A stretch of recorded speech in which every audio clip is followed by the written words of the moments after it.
Can I welcome everyone to this meeting? The London Assembly is a voice of London, composed of 25 members elected at the same time as the Mayor in order to hold him to account, scrutinise his policies and investigate matters of importance to Londoners. Can I welcome members, officers and the public here in the gallery and watching on the webcast? This is Mayor's Question Time, a meeting of the Assembly, which means that all members have been invited to attend and ask questions of the Mayor. In case of emergency and any need to exit the building, guests are seated in the public gallery should follow security staff and Assembly members should follow the meeting clerk. Members are reminded that any electronic devices should not be placed in front of the microphone, which must be turned on to speak and turned off once finished. Can I now ask the clerk to confirm any apologies for absence? Thank you, Chair. We have apologies today on behalf of Assembly Member Ahmad and Assembly Member Mahfouz. OK, let's take a moment before we begin today to recognise the awful incident that happened over the weekend at Bondi Beach in Australia. I know I speak for all Assembly members when I say our thoughts are with those affected by the attack, and we stand in solidarity with the Jewish community in Australia and across the world. If we could just stand briefly if we're able to.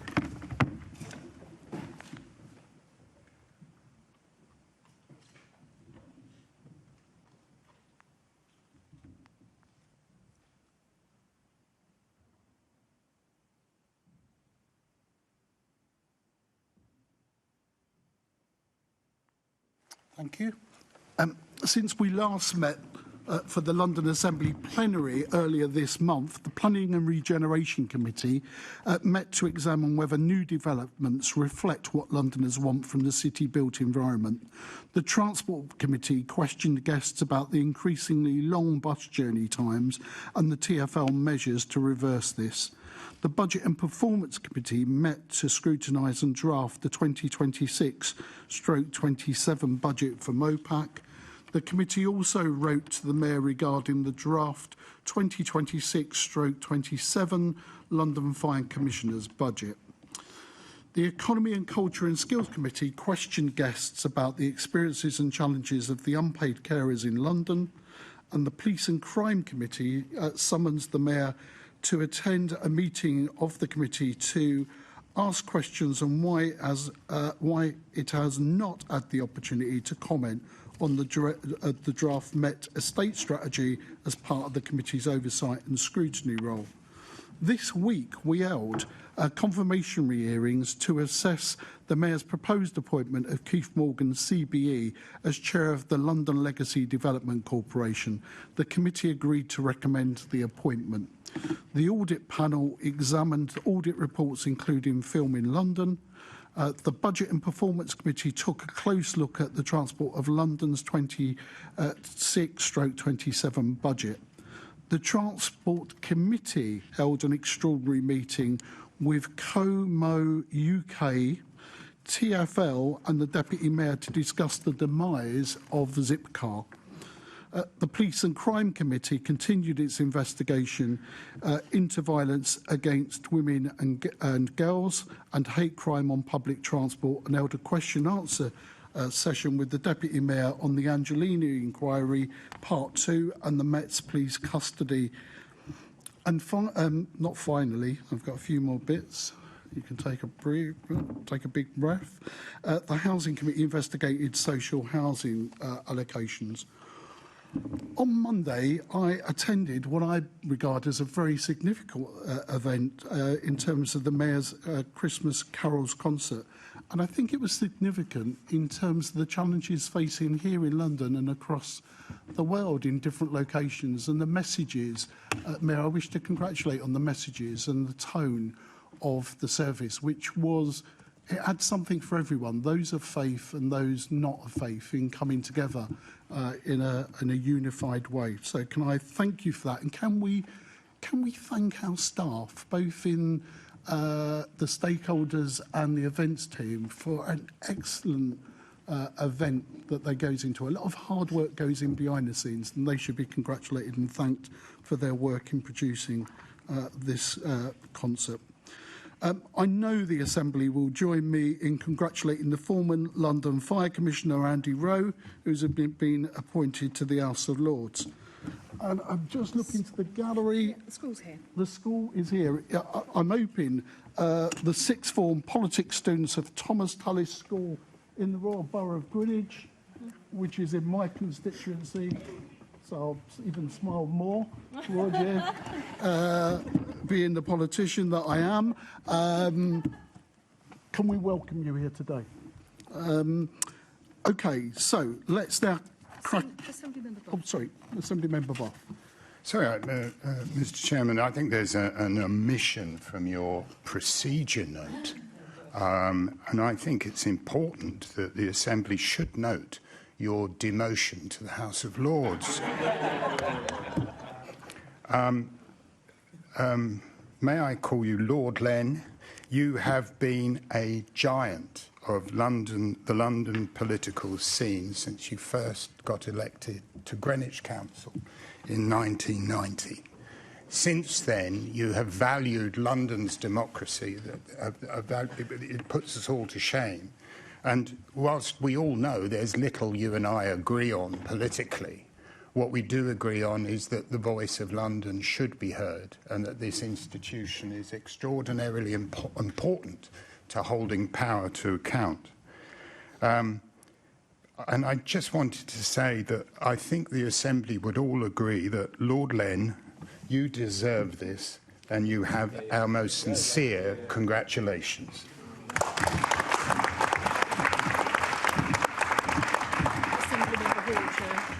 Assembly Member Hall. Thanks. Well, I can't not say something then. All of you know I love Len. And why do I love him? Because he's old Labour. It's true. He's not part of the woke upper class Islington scene. You say it as it is, Len, and that's what I like. You're a street fighter. I like that.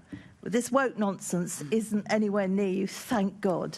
So I know you'll do well in the House of Lords. I know you will ruffle some feathers, and I'll be very disappointed in you if you don't. But everything Andrew said is true. You are very well respected in all the parties. I'm glad we won't be missing you until the end of this term, because that would be awful if you left. You'll do very well, and we're very proud of you. Thank you. Thank you. Assembly Member McCartney, Chair. Assembly Member McCartney. Thank you. Well, I've had the pleasure of knowing you for about 25 years now, and this honour is extremely well deserved. The Labour Group is absolutely delighted with your recognition. You've served London and your constituents for many years, and you've never lost sight of the reason why we are here, and that's to make lives better for the people that we serve. You've guided our group through a number of challenges, and also you've guided the GLA since its inception, being the longest serving member here. And of course, we also know you in other guise as a fixture of the London Regional Labour Party, where you've served with distinction because you know, as we know, that people are better off when Labour is in charge. But I think I can speak on behalf of everybody here that we know that all parties in this body recognise your contribution to this body, and the phrase that other parties often ask me when we have challenges is, what does Len think? And I think that's a testament to how, in the high regard that you're thought of. You are greatly respected, and we are absolutely delighted for you. Thank you. Assembly Member Russell, Chair. Oh, Assembly Member Russell. Thank you, Chair.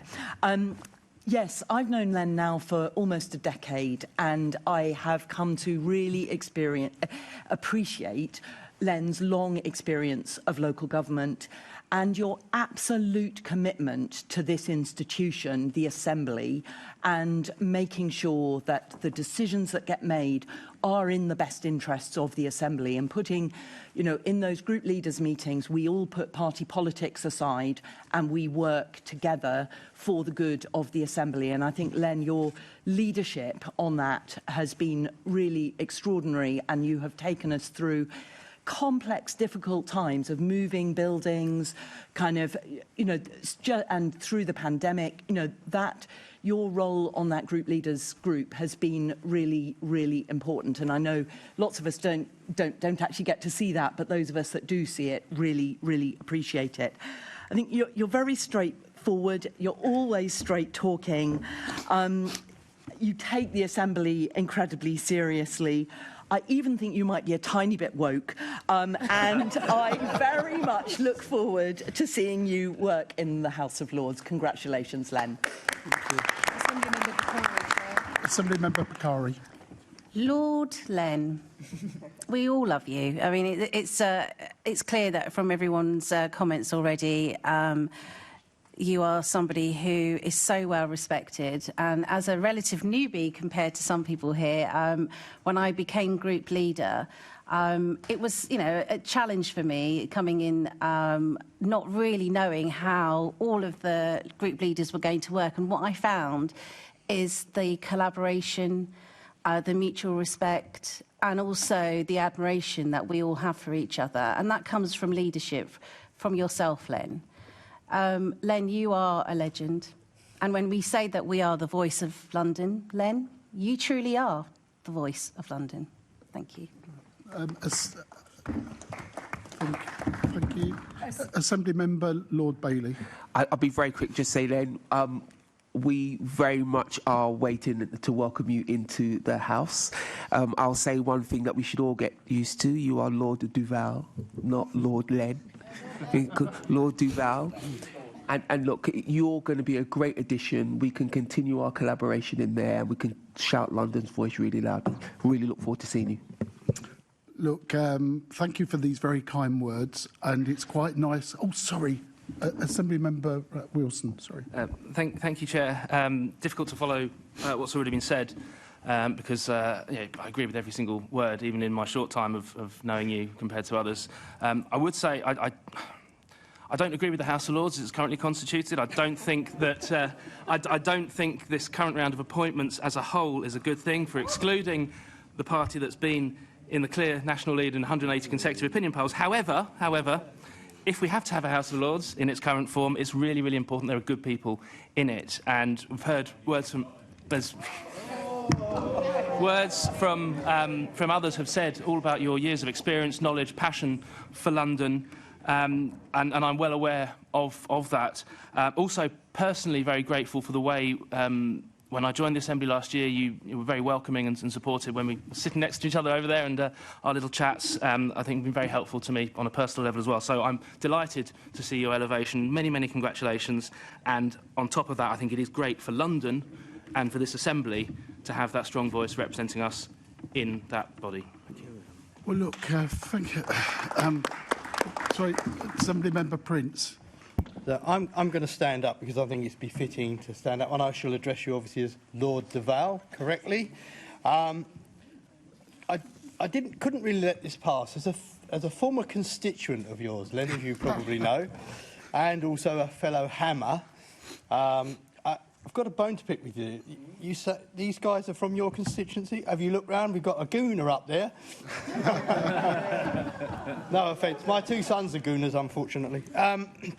No, Len, you've done a marvellous job while you've been here with us. I hope you'll be staying. Well, I kind of hope you'll be staying. Obviously, if we won, I wouldn't object. The thing is that, although we haven't always seen eye to eye, you've always been, I think we've always been very fair, and you've always listened. You've always had the time to listen to another point of view, even if at the end of it you don't agree with it. I think that takes a big person to do that. I thank you for all the work that you've done with the armed forces. No one's mentioned that. That's a great job. Hopefully you'll take that into the Lords with you, Len. But I think it's really important that we have people in the Lords that have the experience and the knowledge that you have about local government and regional government. I don't think that they understand it as well as they should. So it's going to be a fantastic addition to the House having you there on the red benches. Finally, as I did mention, you are a season ticket at West Ham. Has Karen been in touch to see if you can sit in the in the director's box in future games. I'll still be sitting in the stands.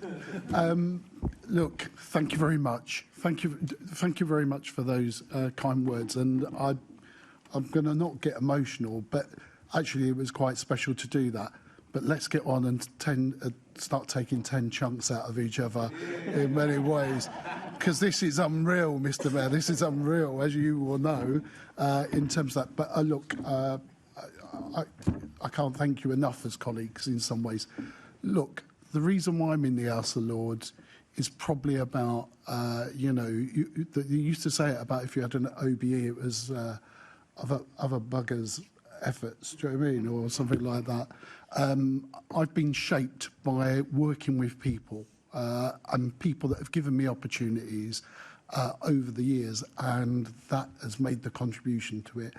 Of course, I've done something myself, but actually it's those contributions and those opportunities that others have allowed me. The Mayor allows me to be the Armed Forces champion.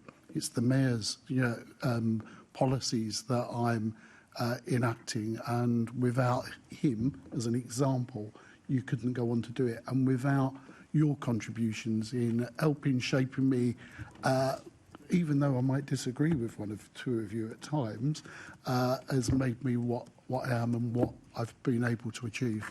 And that is really about that. So thank you very much.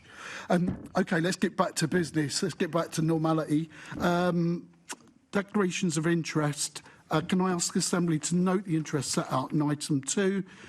Do Assembly members have any other disclosable pecuniary interests which relate to the items on the agenda for today's meeting, or any other relevant interest, including any declarations in relation to gifts, hospitalities, which are not reflected on the authority's register of gifts and hospitalities? Assembly Member Russell, Chair.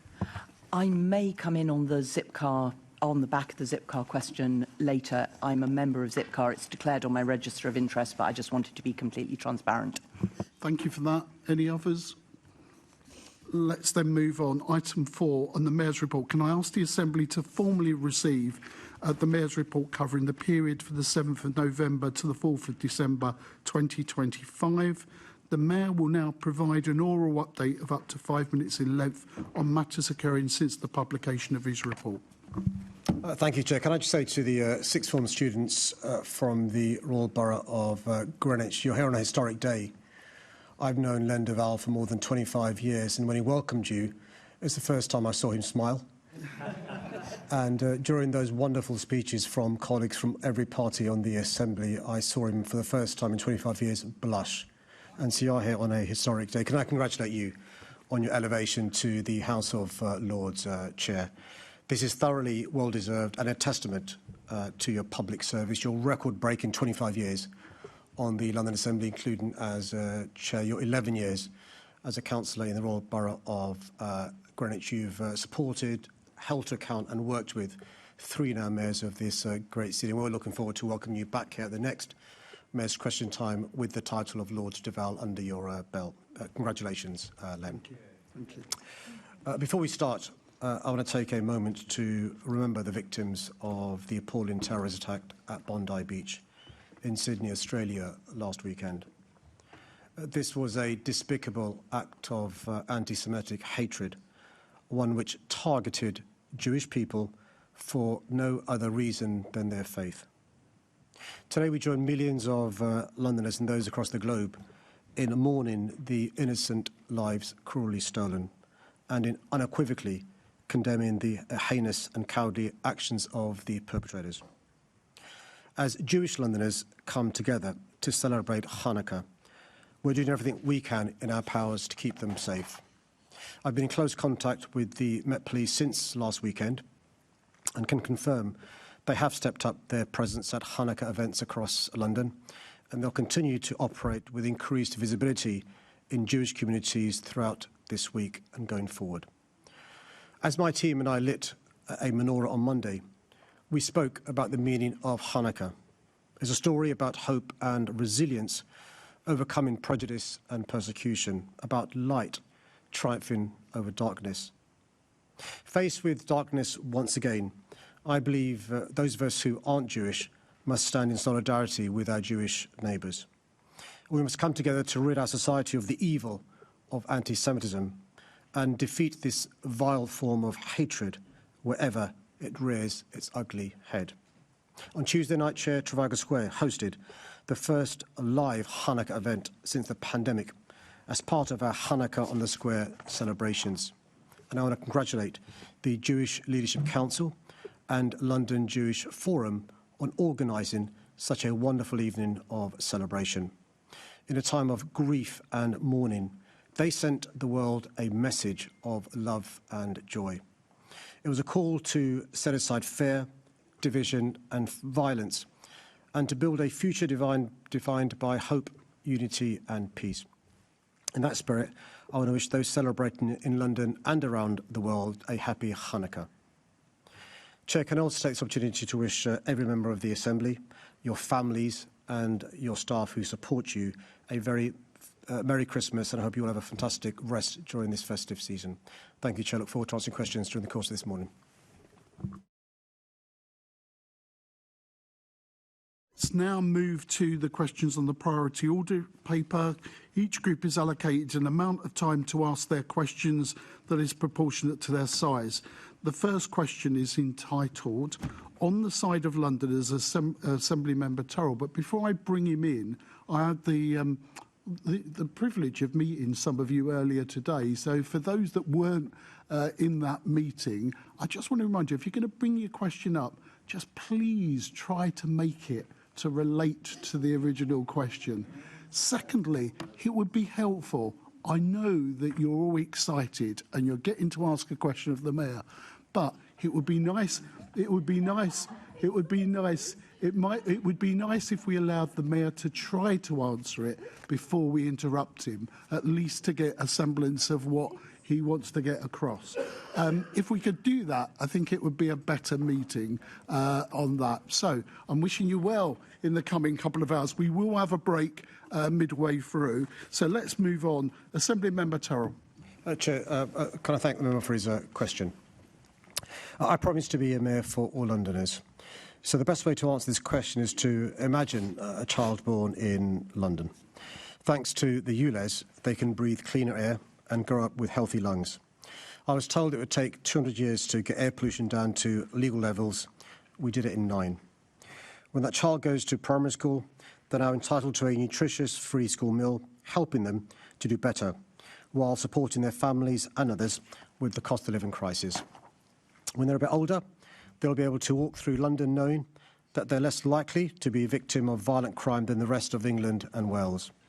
They'll also be able to access positive opportunities in a youth club or holiday scheme due to our investment in the country's first violence reduction unit. Of course, there is much more to do, and I'll never be complacent about keeping Londoners safe, but we're making impressive progress. If a young person leaves school without a job, with a low income or a limited formal education, they can get free training available aged 19 or over. They might go on to get one of the 330,000 jobs we've helped to create through City Hall initiatives. If they need to get to work, they can take the Elizabeth line, the most used railway service in the UK, or the Superloop, riding one of the more than 2,600 zero-emission buses on London's streets. If they want to hop on their bike, they'll be able to use a protected cycleway because we've increased them 5-fold since 2016. One day they might be ready to buy their first home, maybe one of the hundreds of thousands that we completed, or they could get a council home, which we've been delivering in record numbers. Like millions of Londoners, they'll be proud to live in what has been voted, yet again, the best city in the world. There is no doubt that previous governments' relentlessly anti-London agenda held back our city, and many continue to talk London down rather than defending what the capital represents and celebrating our successes. But the majority of Londoners can see how our city has got fairer, greener and more prosperous in the last 9 years, and they have hope for the future. They know they have a mayor who's on their side and a government that finally wants to work with London rather than do our capital down. Thank you for that answer, Mr. Mayor, and I wish you a Merry Christmas and, of course, congratulate the Chair on his peerage. Mr. Mayor, you mentioned housing, and you say you're on the side of Londoners when it comes to housing. But in reality, aren't you on the side of blockers? At the last mayoral question time, you dismissed councils like Bexley and Bromley as NIMBY councils. Yet, under your London plan, they have consistently approved enough homes to meet the target which you set them. The people who aren't delivering the homes are the developers who have been buying up the Greenbelt and then sitting on the brownfield lands, leaving them undeveloped. So will you correct the record in regards to referring to Bexley and Bromley as NIMBY councils? Chair, it's quite clear we've got a perfect storm of housing crisis across the country, including London. Part of that is that councils have been unwilling to give permission to schemes in numbers they should. And Bexley and Bromley are two examples of councils that aren't doing enough to address the housing crisis. The other part of the equation is the pressures facing developers. I'm just going to have to jump in there, Chair, on that previous claim. You said Bexley and Bromley aren't doing enough. Yet, throughout this London plan, they have consistently approved enough homes to meet the target you set them in the London plan, meaning they are meeting the requirement you said were enough homes. Councils don't build the homes, Mr Mayor. Developers build the homes. Developers are the ones not building the homes. Councils like Bexley and Bromley are consistently approving them, yet you are punishing councils, not punishing developers. You're caving into developers because you're letting them have what they want, which is to build on the Greenbelt. Well, you've heard now an admission from a Conservative. Councils don't build homes. Well, Tory councils don't build homes, but Labour ones do. And this Mayor has been investing record sums, invested in councils to build homes. And Labour councils have been building homes. The Labour councils who have owned property development companies have gone bust, Mr Mayor. Are you encouraging more councils to take risky investments with their council tax money? Are you encouraging more London councils to file for bankrupt? As I recall, it was Bexley Council that went with a begging bowl to the previous government, asking them to avoid them being made bankrupt. Bexley Council, not a Labour council here. But he has to admit, a few moments ago, he made an admission. And his admission was heard by everyone here, and we will make sure that admission is heard by Londoners and others across the country, which is Conservative councils hate council homes. Well, we want to build homes that Londoners can afford to live in. I always admire your ability to wishfully think and will phrases into existence, Mr Mayor. But here's a phrase that you put into existence yourself. You and your Deputy Mayor have said you are in favour of brownfield first. You want brownfield sites developed first, despite caving in to let developers who have dragged their feet on delivering homes off the hook and caving into their demands. Will you ban developers from building on the Greenbelt if they own undeveloped brownfield sites? So, Chair, I'm surprised the member doesn't realise that 99% of homes built in London are built on brownfield site.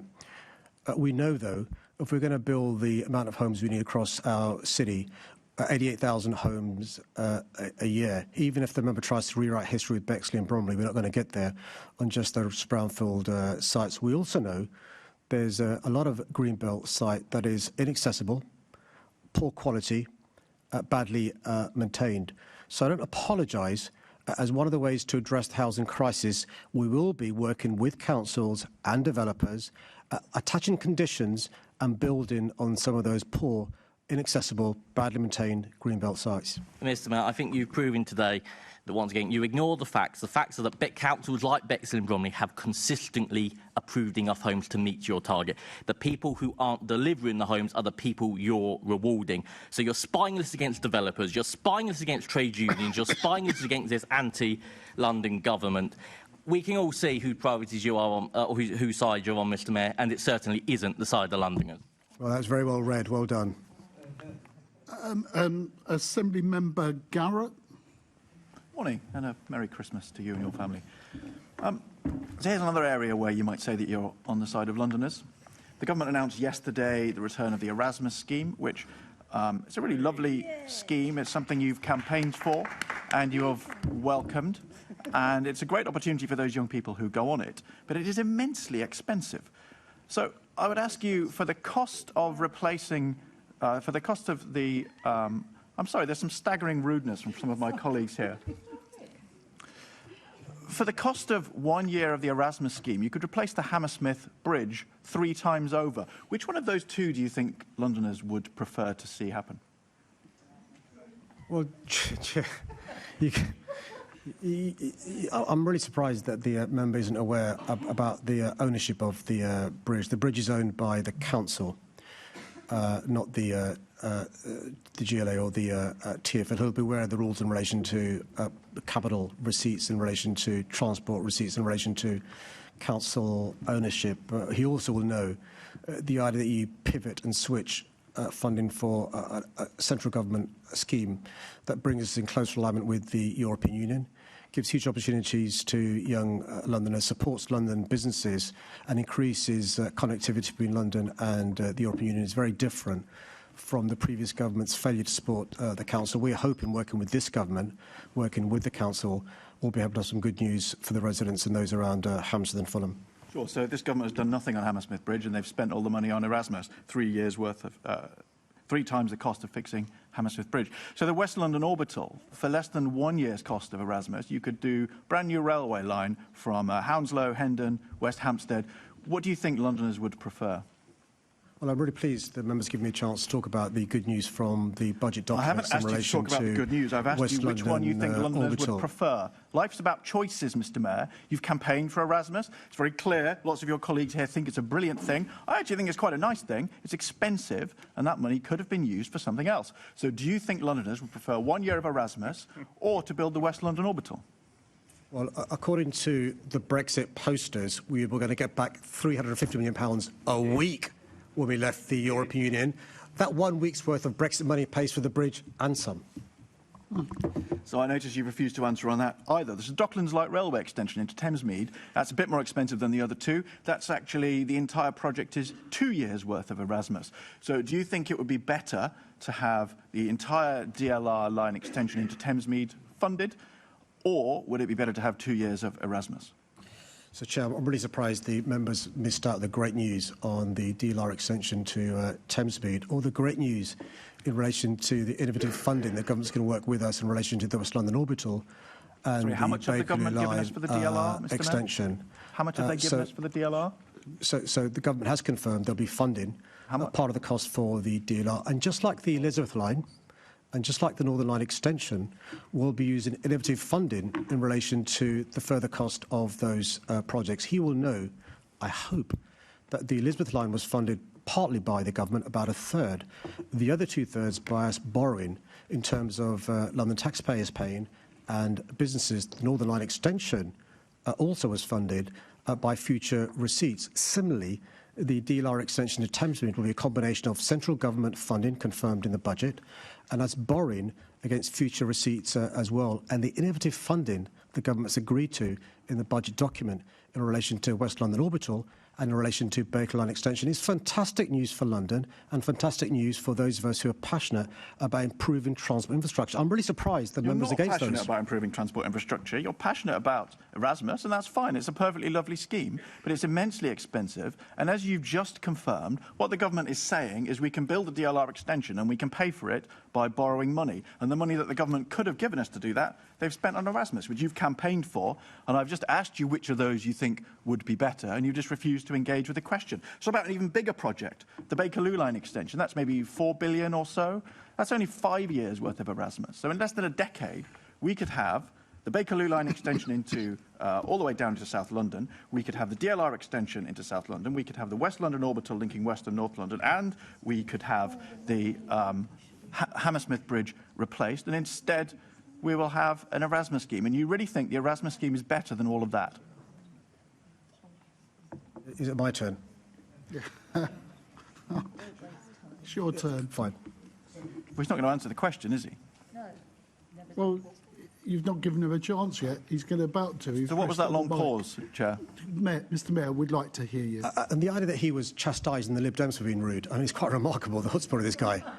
So we were promised, if we voted to leave the European Union, we were promised, according to the Brexiteers, every week, a cheque for £350 million every week.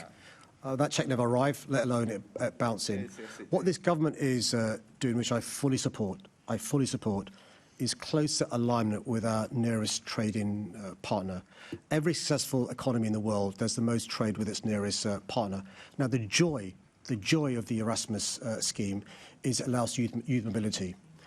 People who've previously been on Erasmus are now not just leaders of European countries and British countries, but chief executives involved in venture capital, involved in leading businesses. That hinterland we built up over successive decades has helped us be prosperous, and I'm really happy that from January 27, there'll be a new generation of British young people, not just Londoners, it's very parochial, British young Londoners, but also European young people coming to our country, learning from each other, helping fill the gaps in He's just monologuing now, Chair. I think I've given him enough time. But also It's going very back to country obvious. of origin, I think you've for had having enough fallen time, in love Mr. Mayor. with You're not answering the London. question. And I'm really disappointed that Chair, members he's talking down monologuing. young Look, people and this talking is down about the European Union. short-term vibes versus building a better long-term future for Londoners. A century from now, people could be enjoying stuff which Labour is not building. You've chosen your side. It's the wrong one.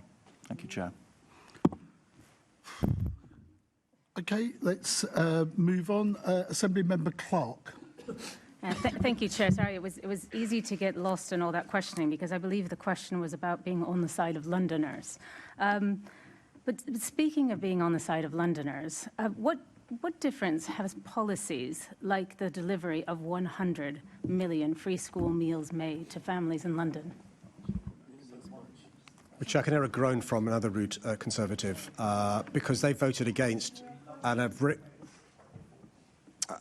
regularly spoken against universal free school meals. I remember a phrase used by a Conservative, and I quote, "There's no such thing as a free meal.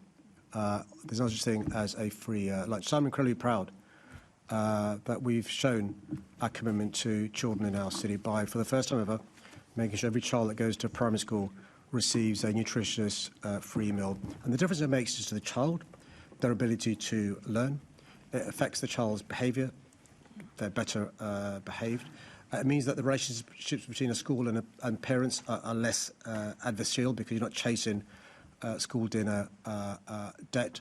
We know the difference is made to the families whose children go to primary schools. Each child in a primary school per year, that family saves £500 a year. Just imagine if you've got 2 or 3 additional children. Add to that this government's policy of free breakfast, which has been rolled out across London. We've got the potential now of our children going to school, having a healthy breakfast, a healthy lunch. And we know that not just improves the quality of life for the child, their family, but it increases productivity because the child is learning more as well. I'm just disappointed. There are some of the Assembly who were against that policy, are still against that policy, which is one of the reasons why they're trying to talk over us talking about these achievements. No, I think you're right. I mean, it's not just that parents and teaching staff and children value these meals. It really shows London's children how loved and wanted they are in our city, and it gives them the springboard for a happy, healthy early childhood onto those crucial teenage years. In my constituency, in Barnet anyway, 4.8 million free school meals have been delivered, and in Camden it's 1.1 million, which is a huge number. As well as saving parents money, I think there's a real pride here. And do you share my pride in the impact it's having on children's learning and behaviour in the classroom? I mean, all of us as adults, as rational, logical adults, have had the feeling of being hungry. Combination of being hungry and affecting our mood. Imagine being a child, the impact it has on you, particularly if you've skipped breakfast for a variety of reasons. Sometimes we know some busy parents are sometimes, in the past were packing their kids packed lunches that may not have been the most nutritional as well. And what this has done is taken the pressure off the parents, but also making sure those children are having a nutritious lunch, which means they learn more. They learn more in the classroom, they have better behaviour, but also we know it means that teachers aren't worried about their pupils, parents aren't worried about having to skip meals to make sure their kids can eat. And this will pay dividends in years to come by them doing better at school academically, but also the soft skills. They have them breaking bread with friends of different backgrounds, not having to sit on a separate table because they got the free school meal voucher. And all the evidence from the first 2 and a bit years is it's been a huge boon for our young people, our schools and our city. And that's why my pledge is as long as I may, I'll carry on providing universal free school meals. Thank you so much for that, and I look forward to further questions from colleagues about how you are on the side of all Londoners. Thank you, Chair. just before we go to the next questioner, can we welcome students from London's Enterprise Academy, Tower Hamlets, and I think they are just there. Thank you. Let's go back. Assembly Member Hall. Thank you. And is the Mayor on the side of Londoners? And at the moment, at this point, I'm talking about Jewish Londoners. You stated on Monday, London must always be a place where people of all faiths and backgrounds can live side by side in safety and harmony. Absolutely right. Well, do you think Jewish people feel safe in London at the moment?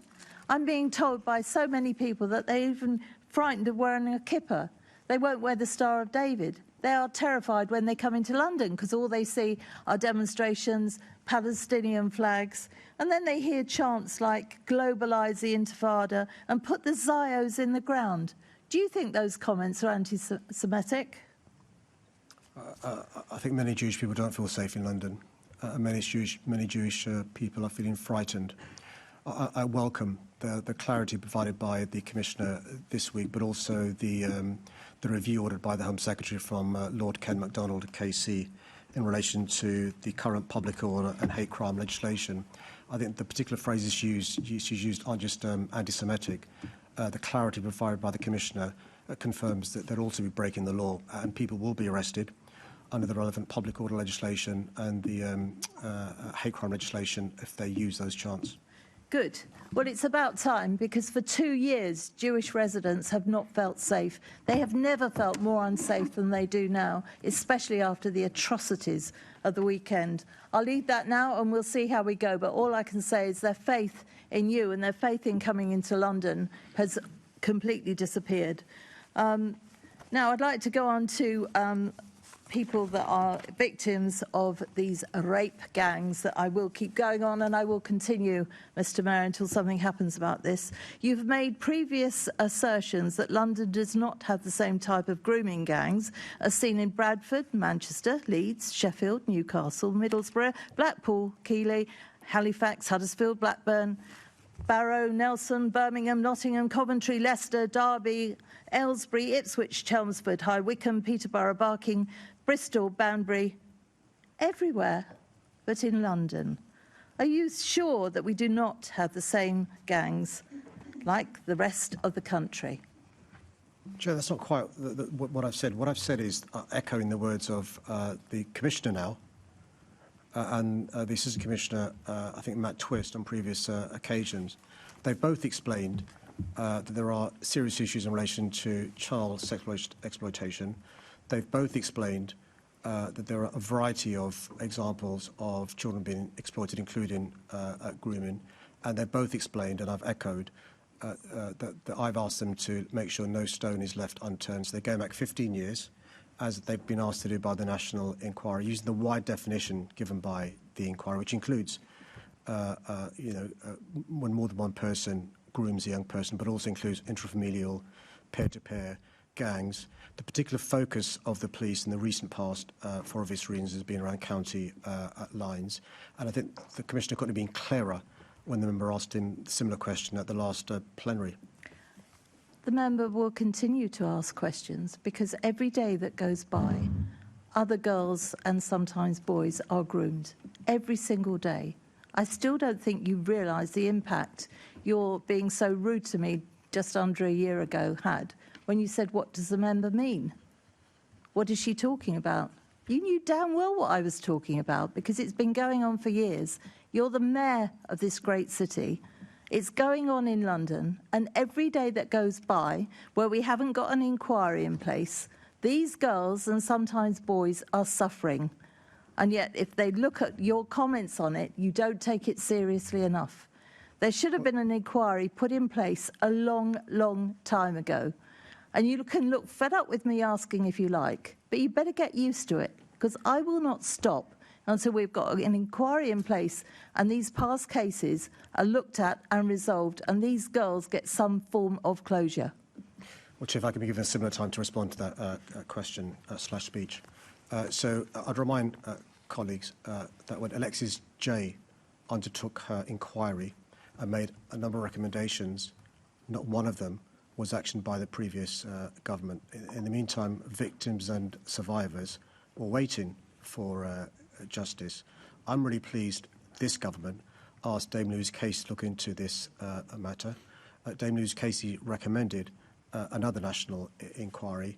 I'm really pleased this new government has ordered that to happen, working with the NCA and others. I've been quite clear to the Met Police Service, we've got to make sure that victims and survivors receive justice, which is why I've asked them to go back 15 years, as the National Inquiry suggested, look at a wide definition provided by the inquiry to ensure no stone is left unturned, but also during my mayoralty, what's happened. I asked HMI to come in and look at the Met Police Service to make sure that they were treating children properly. We've got a child-first approach from the Met Police Service. There is a proper children's strategy. We've made sure tens of thousands of police officers and police staff have been retrained. We've invested in victim and survivors. I was talking specifically on grooming gangs. You know full well we're on a clock, Mr. Mayor. You know full well you just run it down, which is despicable, since you just never want to come and answer questions properly. I'll leave it there because of my time. Thank you, Chair. Assembly Member James Small-Edwards. Thank you, Chair, and good morning, Mr. Mayor. On the subject of being on the side of Londoners, one way I think that we in the Labour group, and you've been on the side of particularly young Londoners, is by calling for the removal of the two-child benefit cap. With the government's removal of the two-child benefit cap, what assessment have you made of the impact that that will have on child poverty in London? Well, it's worth reminding colleagues that it was a Conservative government who brought in this cap on those families with more than two children. According to experts and groups that work in this area, it's been the biggest driver of children entering poverty. I voted against this when I was going through the House of Commons in 2015, and I've been lobbying for a reversal of this policy. Some politicians from other parties have joined us in that lobbying as well. I'm really pleased that the government announced the cap to be lifted overnight. That takes about 42,000 children in London out of poverty. Over the course of this Parliament nationally, experts predict 500,000 children being taken out of poverty. Around half of those will be in London, and it's really important because this narrative the Conservatives have built up about anybody receiving benefits must be a skiver to address this issue head on. Two-thirds of those children in poverty who don't receive any support in terms of universal credit and tax credits because they're more than two children, one of their parents is in work. So two-thirds are in work but in poverty. Another 14% have children below the age of 3 and can't work because of childcare issues. And the government's also bringing policies to support childcare. Good example of a Labour mayor working with a Labour government, getting a good outcome that will overnight address not just poverty, but the life chances of young Londoners. A good example of being on the side of Londoners. Thank you, Mr. Mayor. And continuing on the issue of the two-child benefit cap, there are people, and I think you addressed this in your answer, some potentially in this chamber, who would say that children should be punished with poverty as a result of being born the third child of parents with low incomes. What would your response to that be?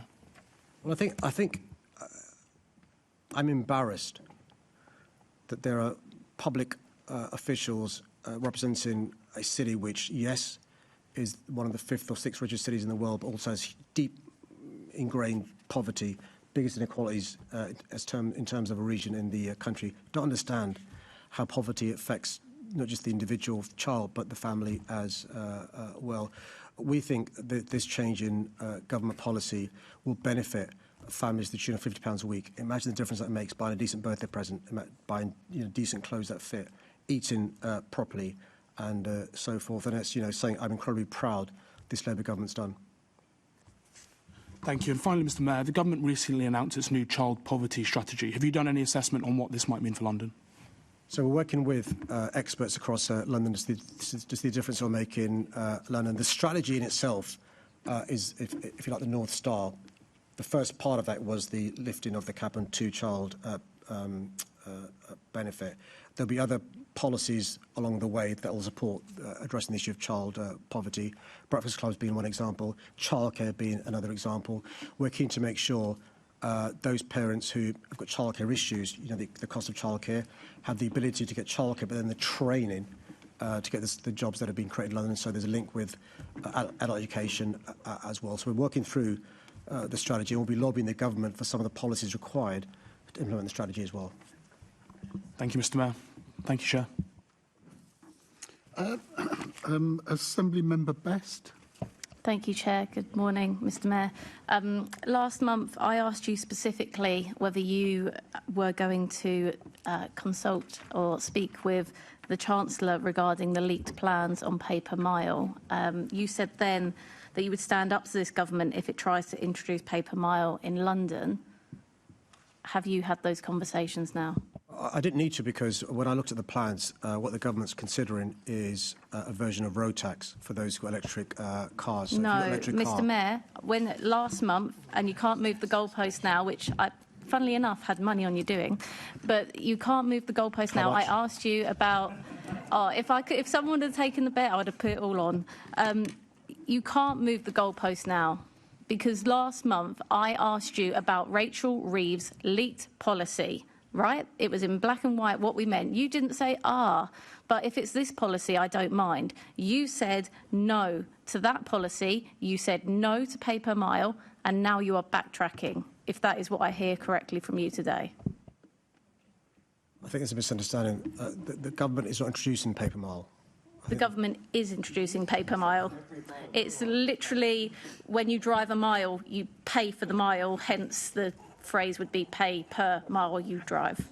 Well, let's wait and see what the Chancellor's plans are. As I've said, the Chancellor has literally said she is bringing in pay per mile. Unless you believe that London does not exist in England and Wales, then that scheme will affect us. That means there will be pay per mile in London, something you said would never happen under your mayoralty, and something that you said only last month when you knew what the plans looked like. You said, I will stand up to this government if it tries to introduce pay per mile. Stand by your word, stand by Londoners.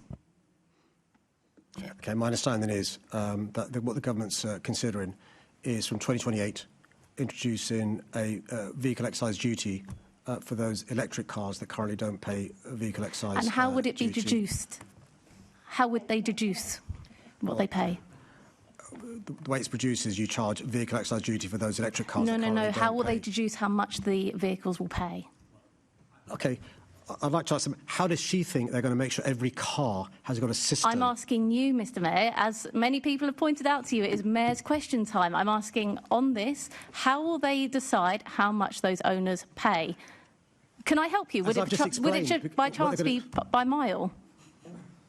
As I've just explained, the way they're going to do it is charge a vehicle excise duty fee for those vehicles that are zero emission. I'm more than happy for the member to write to me and set out how she thinks it will come in. I can then send that to the government and ask them for their views on what the member thinks the scheme may be. I'm quite clear in relation to a scheme in 2028 that may come in. What I'm interested in is why you stood on a manifesto that said no pay per mile in London, why you sat here in 2023 and told me no pay per mile in London, why last month I said, hey, there's these leaked plans that tell you exactly what pay per mile looks like in London, and you said, yes, I will stand against those, and yet you stand here today and say, actually, it's all good.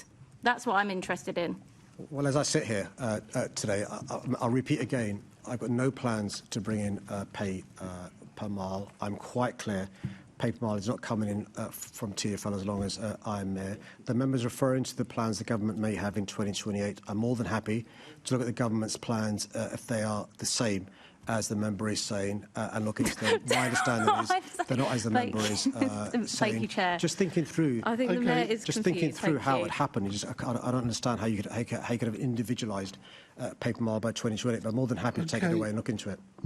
Right, Assembly Member McCartney.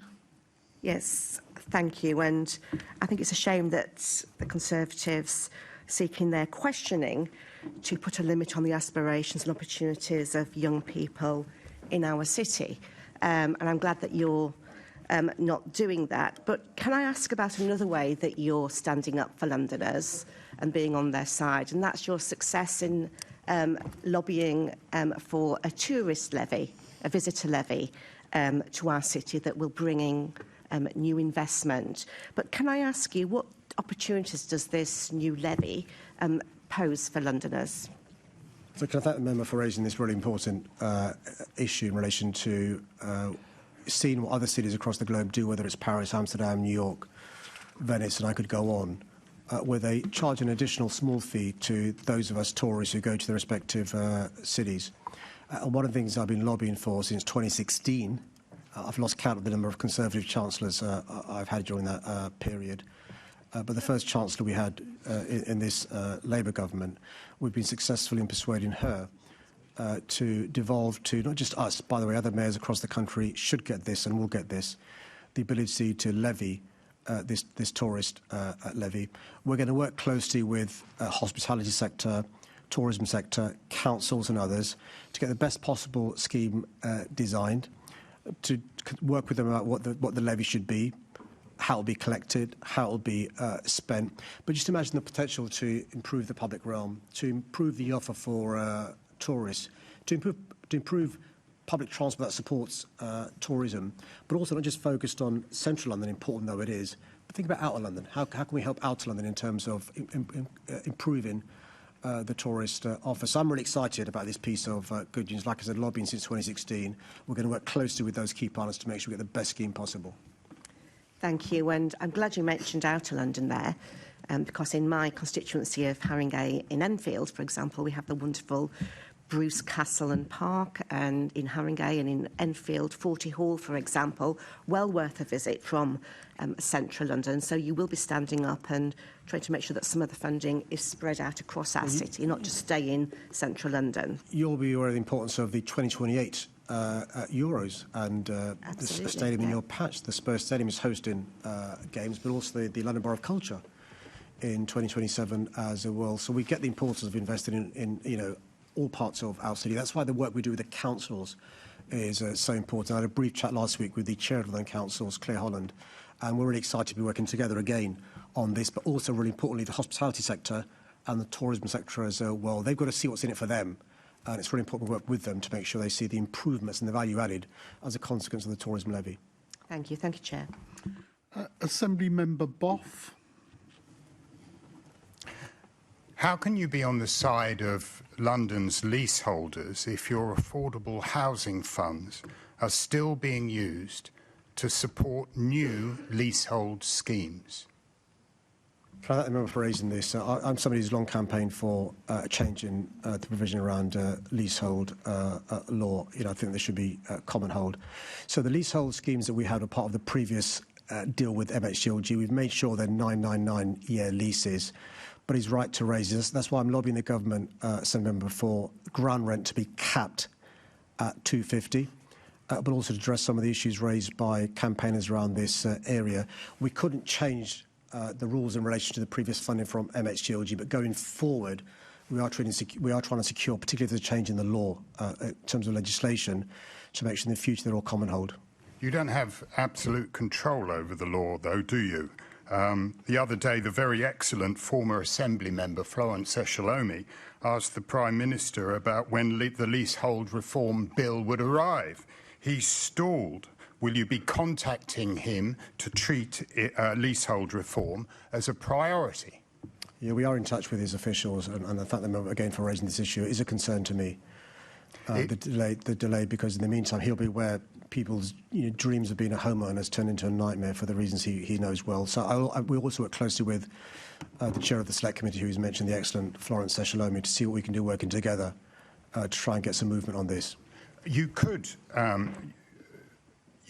take the lead on this. I know you like to be seen to be taking the lead on all sorts of issues.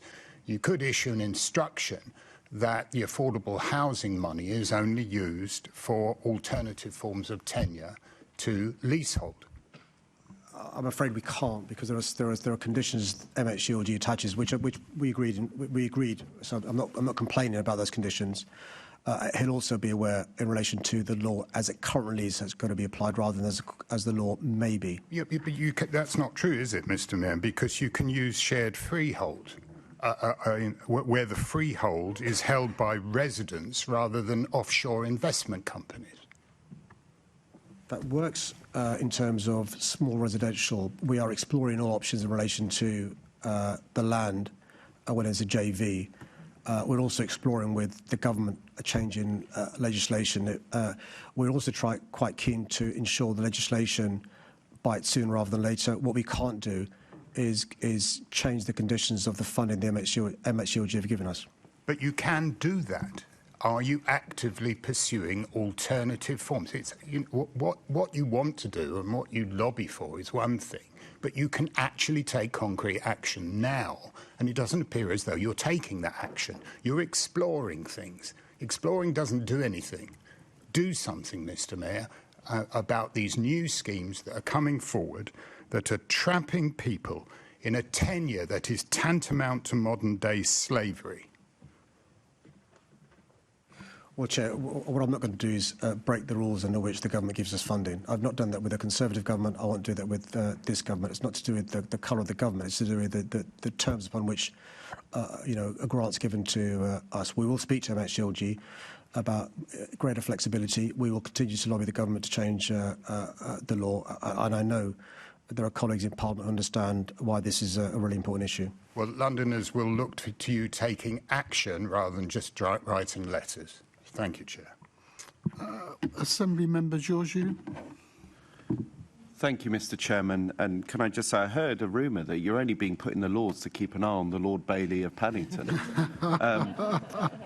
Mr. Mayor, firstly, Merry Christmas to you and your family. But we're here to talk about whether you're on the side of Londoners. And Mr. Mayor, I'm currently teaching my daughter the 12 Days of Christmas, and I thought I'd give you my rendition.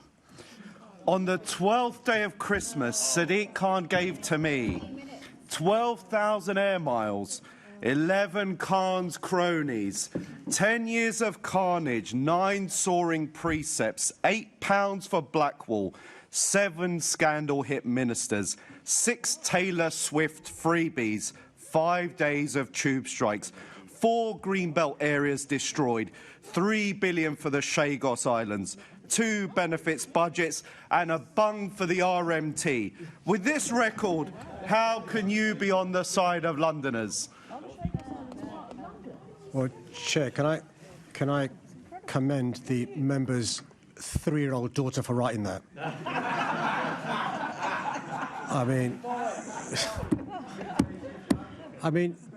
Chair, it's just worth reminding ourselves, the member actually thought about it, he wrote it down, he practiced this morning, and he did it. It just beggars belief he's on the Assembly. I think there's no prospect of him being elevated to the House of Lords anytime soon, Chair. It beggars belief that you're still Mayor of London. And usually, Mr. Mayor, Mr. Mayor, you say, do I prepare these things in the mirror? Well, at least I can look at myself in the mirror, Mr. Mayor. So with these 12 days of Sadiq Khan, what part of those are you most proud of? I think I'm proud of the 100 million meals we've delivered in primary schools for our children. I'm proud of the more than 500,000 positive opportunities we've provided to young people. I'm proud that bus fares in London are £1.75 still frozen for the 7th year, and tram fares cheapest in the country. I am proud of winning 3 times. I think the only person I've beaten is not in the House of Lords is the one sitting next to him. The rest they elevate to the House of Lords when I beat them.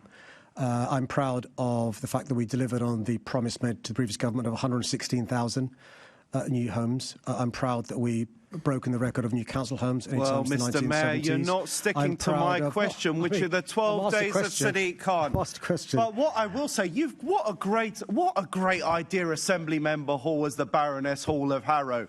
I think we'll take that back. Very well done, Mr. Mayor. You finally come up with one good idea. I'll leave it there, Mr. Chairman. Thank you so much. The question is, which party? There's no question whatsoever about that.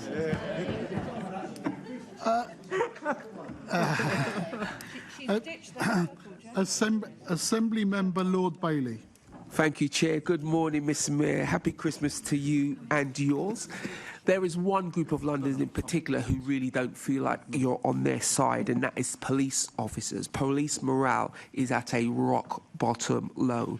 I'll ask you one question to open. Do you know how many Metropolitan Police officers have committed suicide under your tenure as mayor? Well, Chair, I had the pleasure of spending last night with the Met Police at the Carol service at Westminster Abbey. It was a gorgeous service and spent time with families as well. The Metropolitan Police Commissioner was asked this question by the member, and I'd refer the member to his answer in terms of the answer he gave. The answer he gave was, his understanding was, because the numbers were so small, he wasn't sure what they were, but he would write to the member. I can follow that up in relation to write to the member. The member previously raised an issue with me that I did follow up in relation to the lack of central database of deaths by suicide across the country, including the Met Police Service.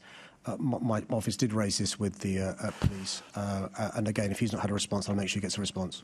I've had no response, but Mr Mayor, it's clear that you don't know the answer. Neither did the Metropolitan Police Commissioner, and that's because the data is not collected. You will know, everybody around this table will know that, but as a Metropolitan Police officer, you will deal with innumerable stabbings, rapes, suicides, child sex grooming gangs. You'll be exposed to people with poor mental health, all of which that will affect your mental health. So why isn't this data collected? The Commissioner explained this, and I'm really surprised he didn't refer to this in his question just now. There are sometimes inquests held where a verdict of suicide could be returned.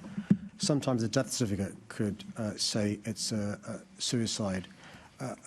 It's for the family to let the police know in those circumstances, but the Commissioner was referring to the fact that there are very few, he couldn't think of any, very few examples in the Met where those two things have happened. And often it's difficult to categorise a death as a death by suicide. And that's, I think, one of the complexities of this, which is why I suggested that his idea was a good one about a national system of collecting this, because we don't know whether there is a serious issue in the police service for the reasons he said, the stresses officers suffer, because we don't measure it. I'm a firm believer in measuring it to see how good a bad problem is. That's why I supported his idea for a central way of recording this. It hasn't happened in any of the 43 police forces, but I'm happy to work with him to get a central system. Thank you, Mr Mayor. But to be clear, other police forces do collect this data. And all of the complexities that you've explained, which do exist, other police forces, many, many smaller police forces, have found a way around this. So I don't accept the Commissioner's interpretation of the problem. Can I work with him on that? Can we just offline, if he could let me know which forces do it well, I'm more than happy to say to the police, look, police force X does this, why can't we? He puts out a good challenge, which I'm ready to take on. I'll make a suggestion and offer. The Police Federation are supporting me on this work. They can provide that link. And I want to ask you a direct question. I currently have an amendment in Parliament that will mandate that police forces collect this data. Will you support me, particularly with the Met, will you support me in pushing this through? Not at the moment. I need to see the details of the clause he's pushing because mandate, for the reasons I've said, I'd be a bit careful. But I'm more than happy to take this away. And if it's the case there are no concerns, more than happy to support this publicly as well as privately as well. Thank you, Mr Mayor. So I'm going to go back to your policing minister in the Lords and suggest that you are in favour of having this happen. Subject to the stuff I've said, yeah, more than happy to. The key point is, on a serious note, what you said at the beginning, which is some of the things the police see and experience is incredibly stressful. And the genesis of this is he wants to get to the root of this. Operation Hampshire was a good way of getting to injuries and stuff. But, because we're not measuring it, we don't know how bad a problem is. And what he's trying to get to is measure it, that we can see it may be no problem at all, which is, we'll both be very happy, but it could be a big problem. So I'm more than happy to agree with the sentiment. But if I could go and just look at the consequences. I accept you need to look at the detail, but I will make this one last point. Police morale in London is at an all-time low. This is an opportunity for you to demonstrate, not with kind words, not with fancy press releases, but with real action, that you're on the side of our police officers. It will make a significant difference to the safety of Londoners, young, old, black, white, green, white, blue. We need the morale of our police officers to be lifted up, and they're looking to you for some leadership. Thank you. Can I deal with this issue of police morale? And I want to deal with this head-on. Look, the Met Police Service is working incredibly hard with my support to invest in the police service. That's one of the reasons why we've been working really hard on a number of issues to do with reform. Some of that reform the Commission's undertaken will affect morale. So if you're somebody who joined the police service and you're a racist or a misogynist or a homophobic, I want you to have low morale. I want you to leave. So let's be quite clear in relation to this issue of police morale. morale. This is the biggest organisational change the Met Police has faced since it was founded those hundreds of years ago. In relation to lobbying for better pay for the police, I'm on their side. Better kit for the police, I've invested more than double the previous mayor. So to be quite clear in relation to the issues of police morale, particularly when he's praying in the name of the Police Federation. So can I just say this to you then, Mayor? Let's be very, very clear. The vast majority of police officers are nothing but hard-working people who want to serve the people of London. Some of the work you're doing around reforming the police is entirely necessary, but rank-and-file officers would say they are under attack by you and their profession, and they see nobody on their side. I'm offering you an opportunity to do a really important thing, not only for their safety, but also for their morale. We must have police who feel good, because that keeps us all safe. I agree completely with that. Can I thank him for saying that in the way he said it? I really appreciate that. Thank you. Thank you. Thank you, Chair. Assembly Member Desai. Thank you, Chair. Good morning, Mr. Mayor. Mr. Mayor, talking about bad deals, one that comes to mind, a bad deal that comes to mind, a very bad deal, in fact, is the one that was negotiated on behalf of Londoners by ex-Mayor Boris Johnson. The deal agreed by the last Mayor and West Ham United Football Club for the London Stadium was a disaster for London. City Hall, and therefore London taxpayers, makes a loss on the stadium because the cost of operations exceeds the rent paid. Sadly, we are stuck with this deal for 99 years because there is no break clause. If you had been mayor when this was negotiated, would you have agreed to these terms? So I've got to be careful, Chair, because I know which team you support, and there are other members from other parties who also support support West Ham. No, I think it was an awful deal for London. It was the deal of the century for West Ham. I bet West Ham could not believe the deal they've got. Now, park for a second how unhappy fans are about the performance of the team and the way the club is being run and challenges with the London Stadium. But as far as the football club is concerned, they must still be laughing because of the deal the previous mayor did with them. You don't hear them talking about that. When you started the question talking about bad deals done by the previous mayor, you could have gone 12 different places in terms of bad deals done by the previous mayor. And we're still paying the price in relation to the contract signed by the previous mayor. Some of the terms are incredibly onerous on the GLA and on London.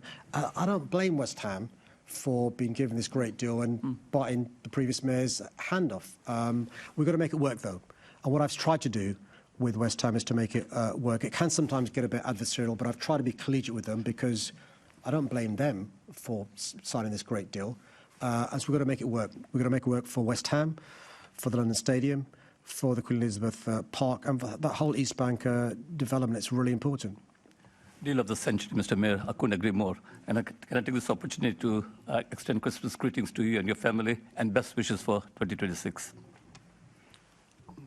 Hello, colleagues. Right, we're now moving to our second question on the order paper, which is holding private landlords to account in the name of Assembly Member Garbett.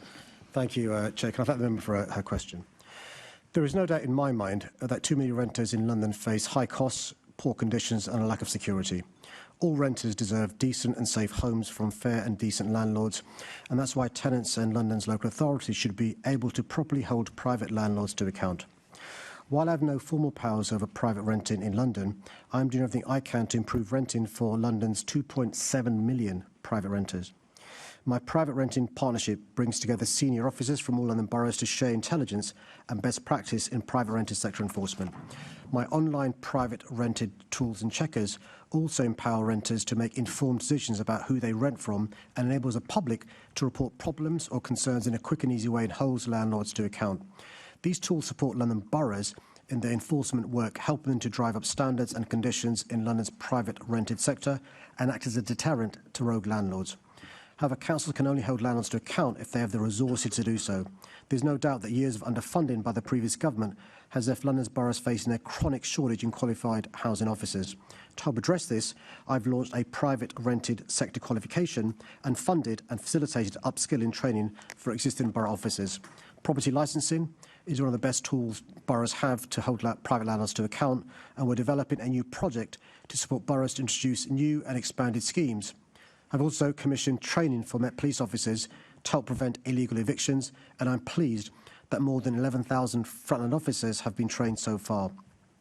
The new Renters' Rights Act is a vital piece of legislation to help hold landlords to account and will deliver much-needed security and stability for renters after years of delay by the previous government. I'm delighted that so many of the recommendations for tenancy reform that I made in my 2019 London model for tenancy reform are included in the Act, including ending Section 21 evictions. I'm also pleased that the government's recognised the need for additional council resource to fulfil the promise of the Act and enable councils to go further in holding landlords to account.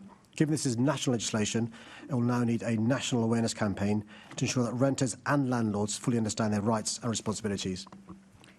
Thank you, and thank you for the work you're doing on training and supporting councils and the landlord licensing schemes. I wanted to specifically ask about a manifesto commitment you've made to support renters' unions. So explicitly it said, I will back renters to defend their rights with advice and guidance, including funding for groups such as renters' unions. But as far as I'm aware, no funding has gone to renters' unions yet, so I'm wondering when that will materialise.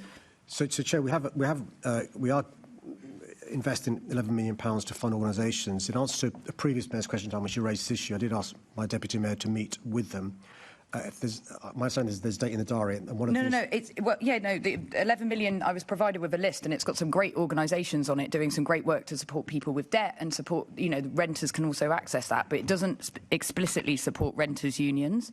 So I'm explicitly asking if you're going to fund the renters' unions. So Chair, if she's making representations, which I hope she is, in relation to next year's budget, then I'm more than happy to take this on board. But she can also be in touch offline.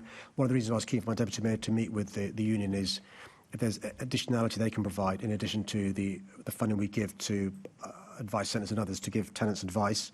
But I'm more than happy to look into, subject to budget constraints, specific issues that she thinks that they could add. Yeah, of course, because, we've seen rise in Section 21 evictions. As soon as it was floated by the government, landlords increased the use of that. And it's unions who are really on the side of renters, letting them know their rights and supporting them through that incredibly stressful time. So I think if we're going to fund unions, it needs to be now, because the Renters' Rights Act, as we know, is all about renters knowing their rights and being supported in this period. Yeah, my understanding is that Deputy Mayor, if he's not already met them, he's meeting them. In the new year, The obvious reason is because of the reason why now is because we're setting budgets for next year. I also recognise that there are some tenants who may go to a renters' union who may not go to the CABs and others where we're funding. I want to get the advice to the people who need it the most. So that's one of the reasons I was keen for him to meet with them. But if there's any additional points that she thinks that this support could add, I'd really keen to hear. Brilliant. Yeah, I'll let you know my thoughts on that. And the other point I wanted to raise, which again is a kind of just to get some clarity from you. So in this chamber in September, I was asking you about rent controls, and you said that you were making representations, and it was one of your priorities of things you were talking about, getting rent control powers. But in the week after that meeting when we spoke, the housing minister said to Parliament that the government had not received direct representations from the Mayor of London in respect to rent controls, and we had not discussed the introduction at local levels. That's a direct quote. So I wanted to know why the government is saying the opposite to what you said to me in the chamber. I think, I can't remember the amount of times I've said publicly and privately that I think we need to bring in rent controls. I'm really happy to drop the Minister a note today to remind him about my public calls for rent controls. In the meantime, some good news. We will be introducing next year some City Hall rent control homes, key worker living rent homes. There's a title, but it's rent controlled. Homes. I think if there are three big issues, one is security of tenure, quality of accommodation. The third big issue is the rent. Absolutely. Now, the tribunals may help. One of the things I'm asking the government to do when it comes to the database is to collect rents, what rent you're paying, because that intelligence is really important in terms of tribunal information. So that could be a backdoor way of affecting I rents. think, and I'll take you up on that. I think it'd be really good if you wrote to just be really explicit and that renters know that you're fully doing all that advocacy that you can. Thank you. Assembly Member Roberts. Question, sorry. question 4233. Sorry.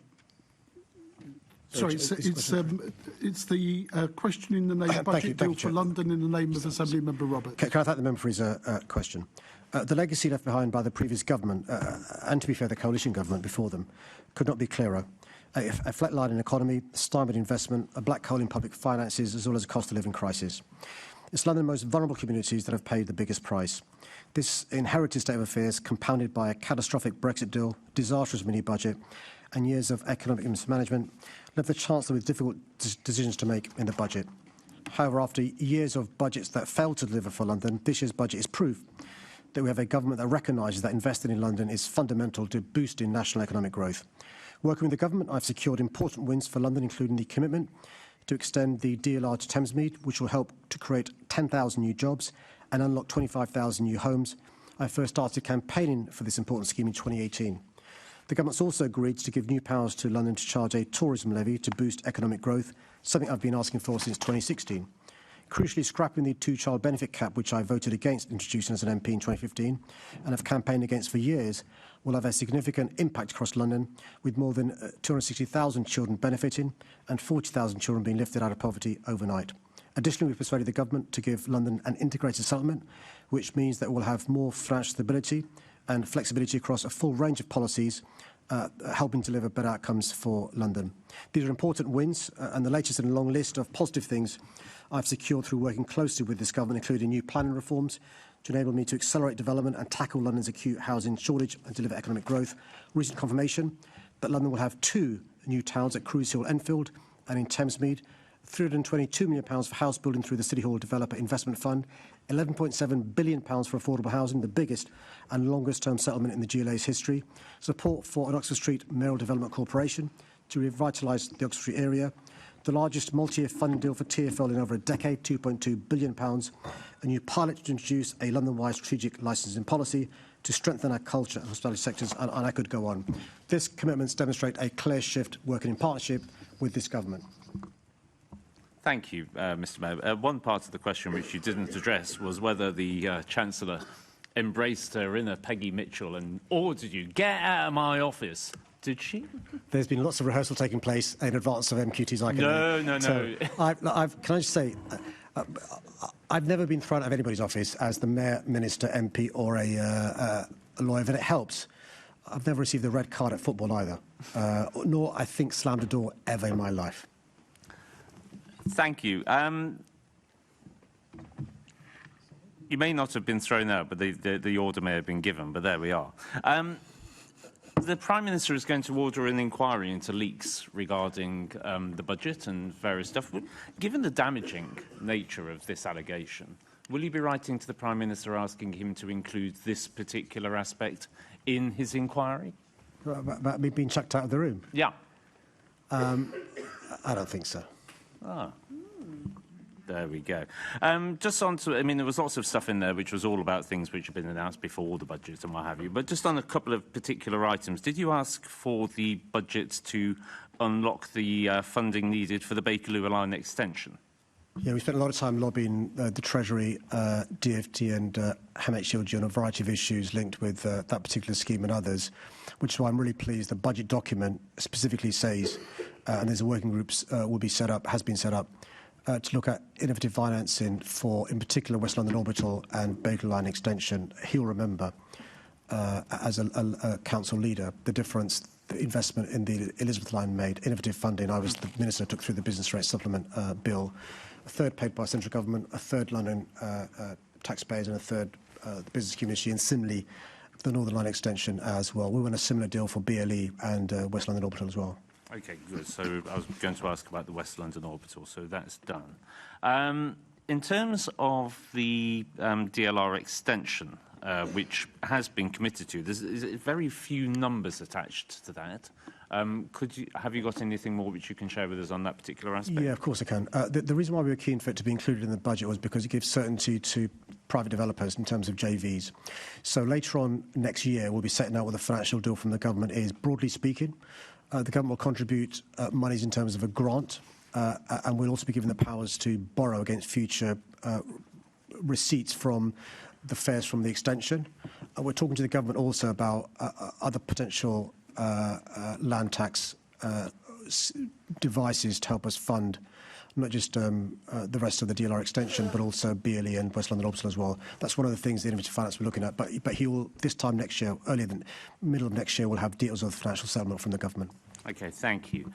Just sticking with the theme of fractured relationships with Labour colleagues, notwithstanding some of the greasy encomia which we've had from colleagues opposite, Are you aware of the levels of frustration and anger across this chamber regarding the failure to share the draft estate strategy with the Police and Crime Committee, but sharing it with the London Crime Policing Board, and also the fact that we didn't get a response to our summons until about 6 o'clock yesterday evening for a meeting happening today?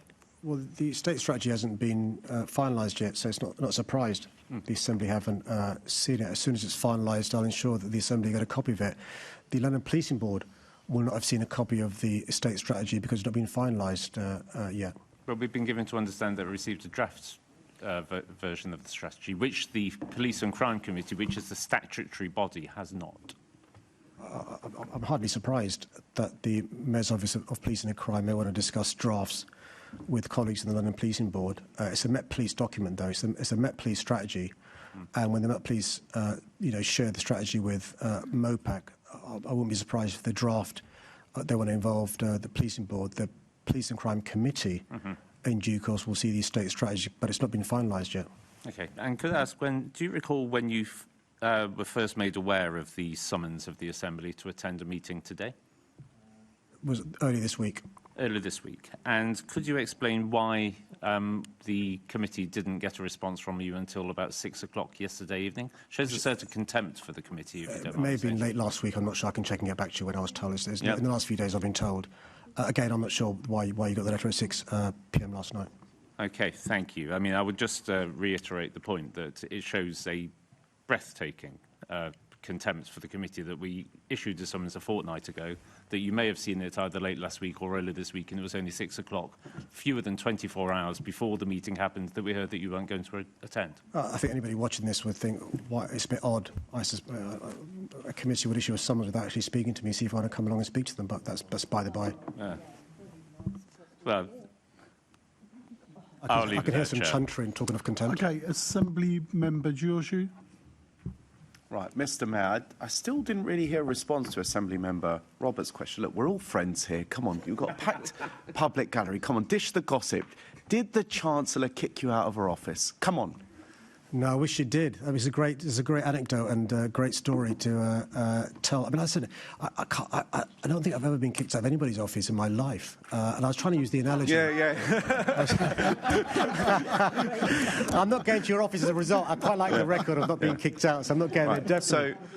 So, Mr. Mayor, I know you're an enormous fan of semantics. You weren't asked to leave. We use kicked out as a rough term. She didn't politely say, all right, Sadiq, come on, I've got my next meeting to get to. She did not ask you to leave her office. I've often told people to leave because I've got next meeting I didn't ask what you do. I asked what the Chancellor did. I don't know the exact words she used. It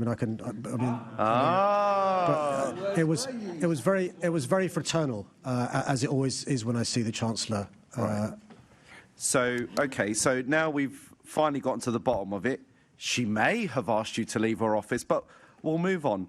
In terms of this story, did you or your team leak the fact that the Chancellor may or may have not have kicked you out of her office?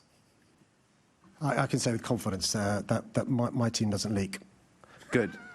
Well, you might be the only Labour politician that doesn't, Mr. Mayor. Now, you said you have possibly, maybe not post that meeting where you were kicked out of her office, but you have an interesting relationship with the Chancellor. Would you say you're friends? If the impression is being created that I'm a forceful champion for London, I quite like that. So can we please make sure that is something that I agree with? If the impression's been left that I will be challenging to Labour Chancellors and Conservative Chancellors, I quite like that as well, because it's true. But I am friends with the Chancellor, but that doesn't mean that I'm not arguing for London. Even though members of the government, including the cabinet, are friends of mine, when it comes to London's needs and priorities, sure, I'll work with the government, whatever colour it is, when it suits London, but I'll be challenging and hold them to account and ask for things, even though they are friends, including the Chancellor. Thank you very much, Mr. Mayor. Thank you, Mr. Chairman. At this point, I think we could do with a comfort break. Unless I saw, is there anybody else who's indicated on this issue? Okay, we will come back in 11:40, Chair. 11:40. Thank you.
The next question is businesses leaving London in the name of Assembly Member Wilson.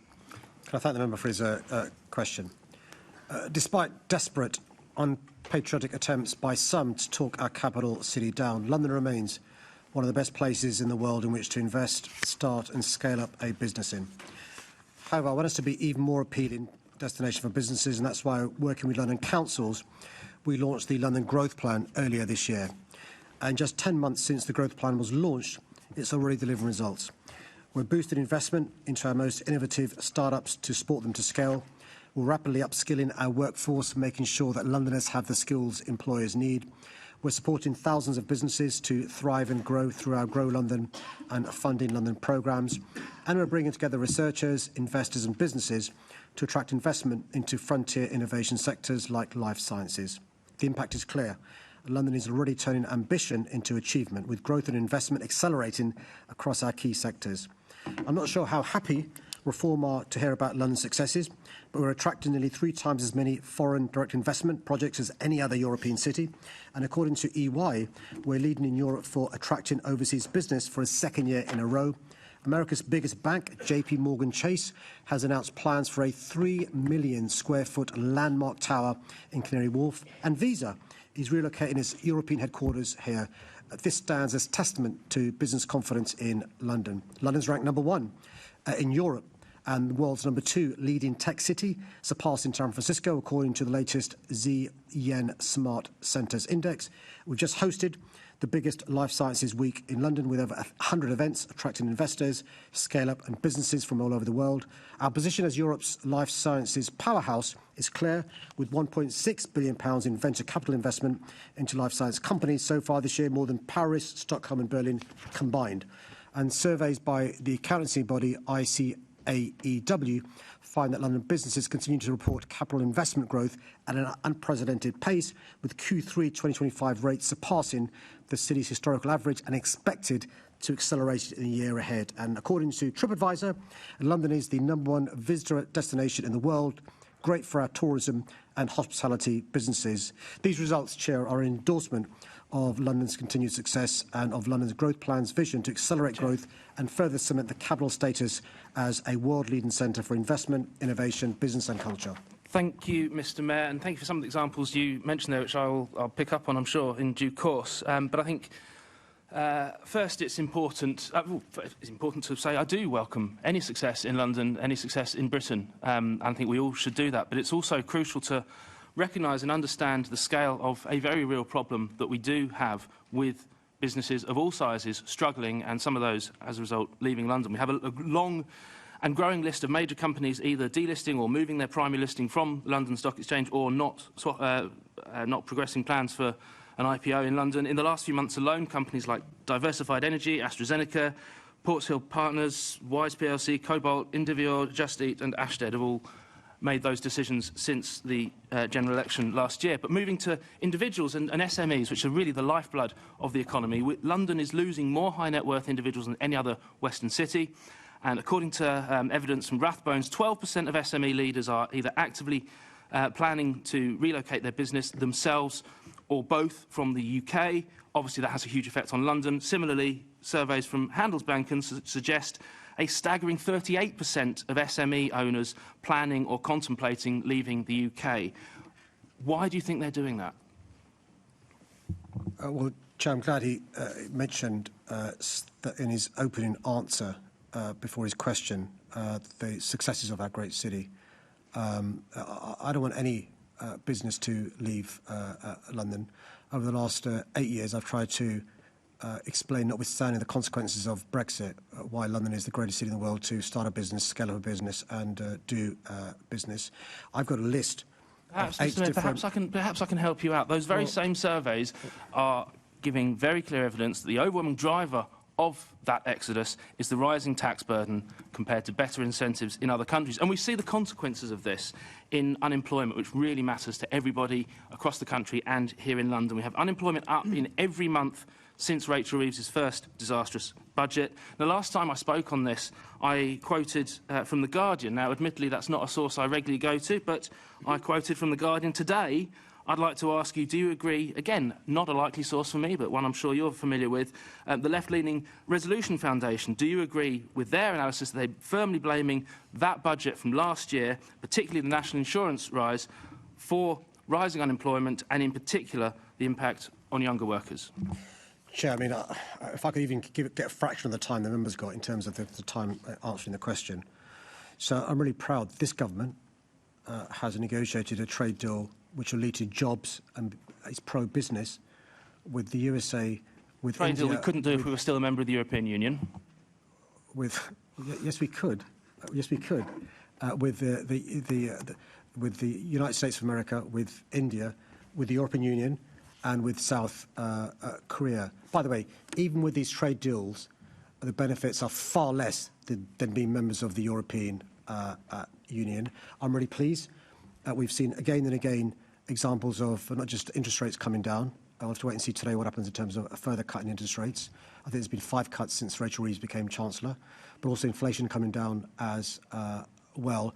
But also, whether it's the resident, he prayed in aid, The Guardian, I'll pray in aid, Residents Consultancy, #1 best city in the world, TripAdvisor, top travel destination, SeatPick, capital of music in the world, Resident Consultancy, most prosperous city in the world, Dreams OD Geo, most searched for holiday destination in the world. Just some examples. Okay, Objectively, thank you in the for last that. year, Can I pick up on an example you said #1. in your opening statement? You mentioned hospitality, which is in an absolute freefall thanks to this government.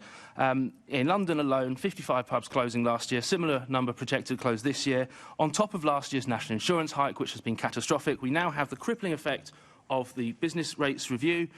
Figures from UK Hospitality confirm that the average pub in 27-28 will be paying 4,500 more in business rates. 28-29, 7,000 more. The average hotel, 65,000 more in 27-28 and 111,300 more in 28-29.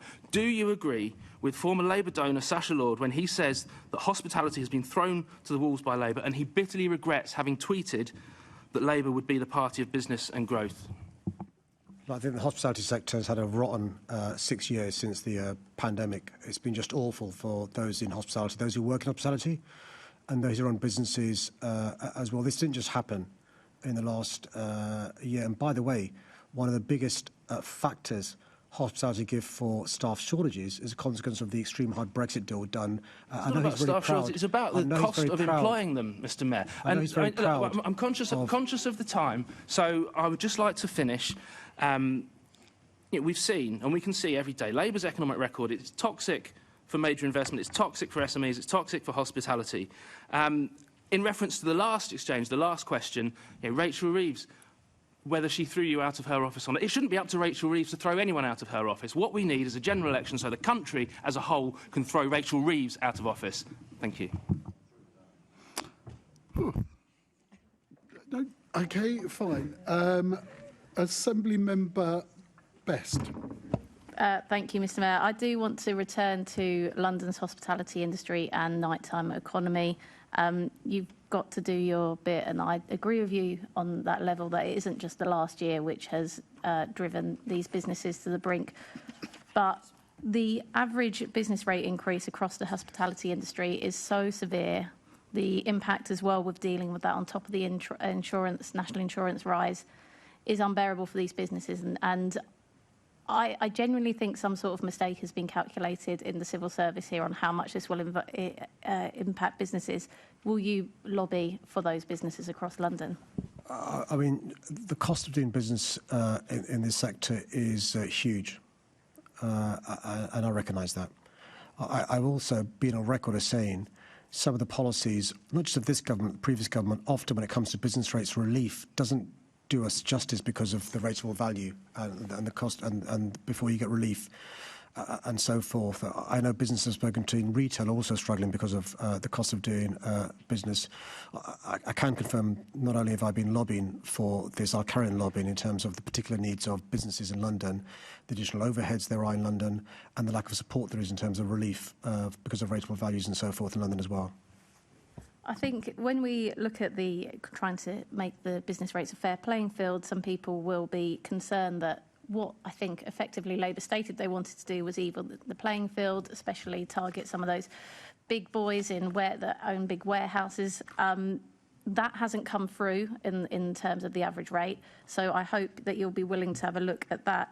And in terms of working on the business rates relief and trying to get that to the maximum discount, I hope you'll do that. Will you be meeting with the UK hospitality industry and other industry leaders to see what asks they want from you? Yeah, we speak to them all the time, and I speak to them all the time as well. They do a great job in advocating for their members. I think none of the points she's made in terms of the cost of doing business are points that we're not aware of, but I'm more than happy to always receive representations and advocate on behalf of this really important sector. It is a really important sector for us. Thanks. So could I just take that as your door is open for further meetings in the next couple of weeks or so, maybe after Christmas? We meet at the chair and we speak to the chief and chief exec all the time, and members as well, and she'll be aware of hopefully, and they'll say the same to her, the great relationship they have in relation to not just this issue in terms of the cost of doing business, but other issues as well. Okay, Assembly Member Clark. Thank you, Chair. Hello again. I mean, it's clearly not just at Christmas, but all year long that Reform are taking the opportunity to talk down London. But I would expect for them to at least acknowledge the disastrous impact Brexit has had on our economy. Yet, despite that, they're pleased with that, actually. But yet, despite the disastrous impact of Brexit and the pandemic, London continues to outperform the rest of the country. But not just that.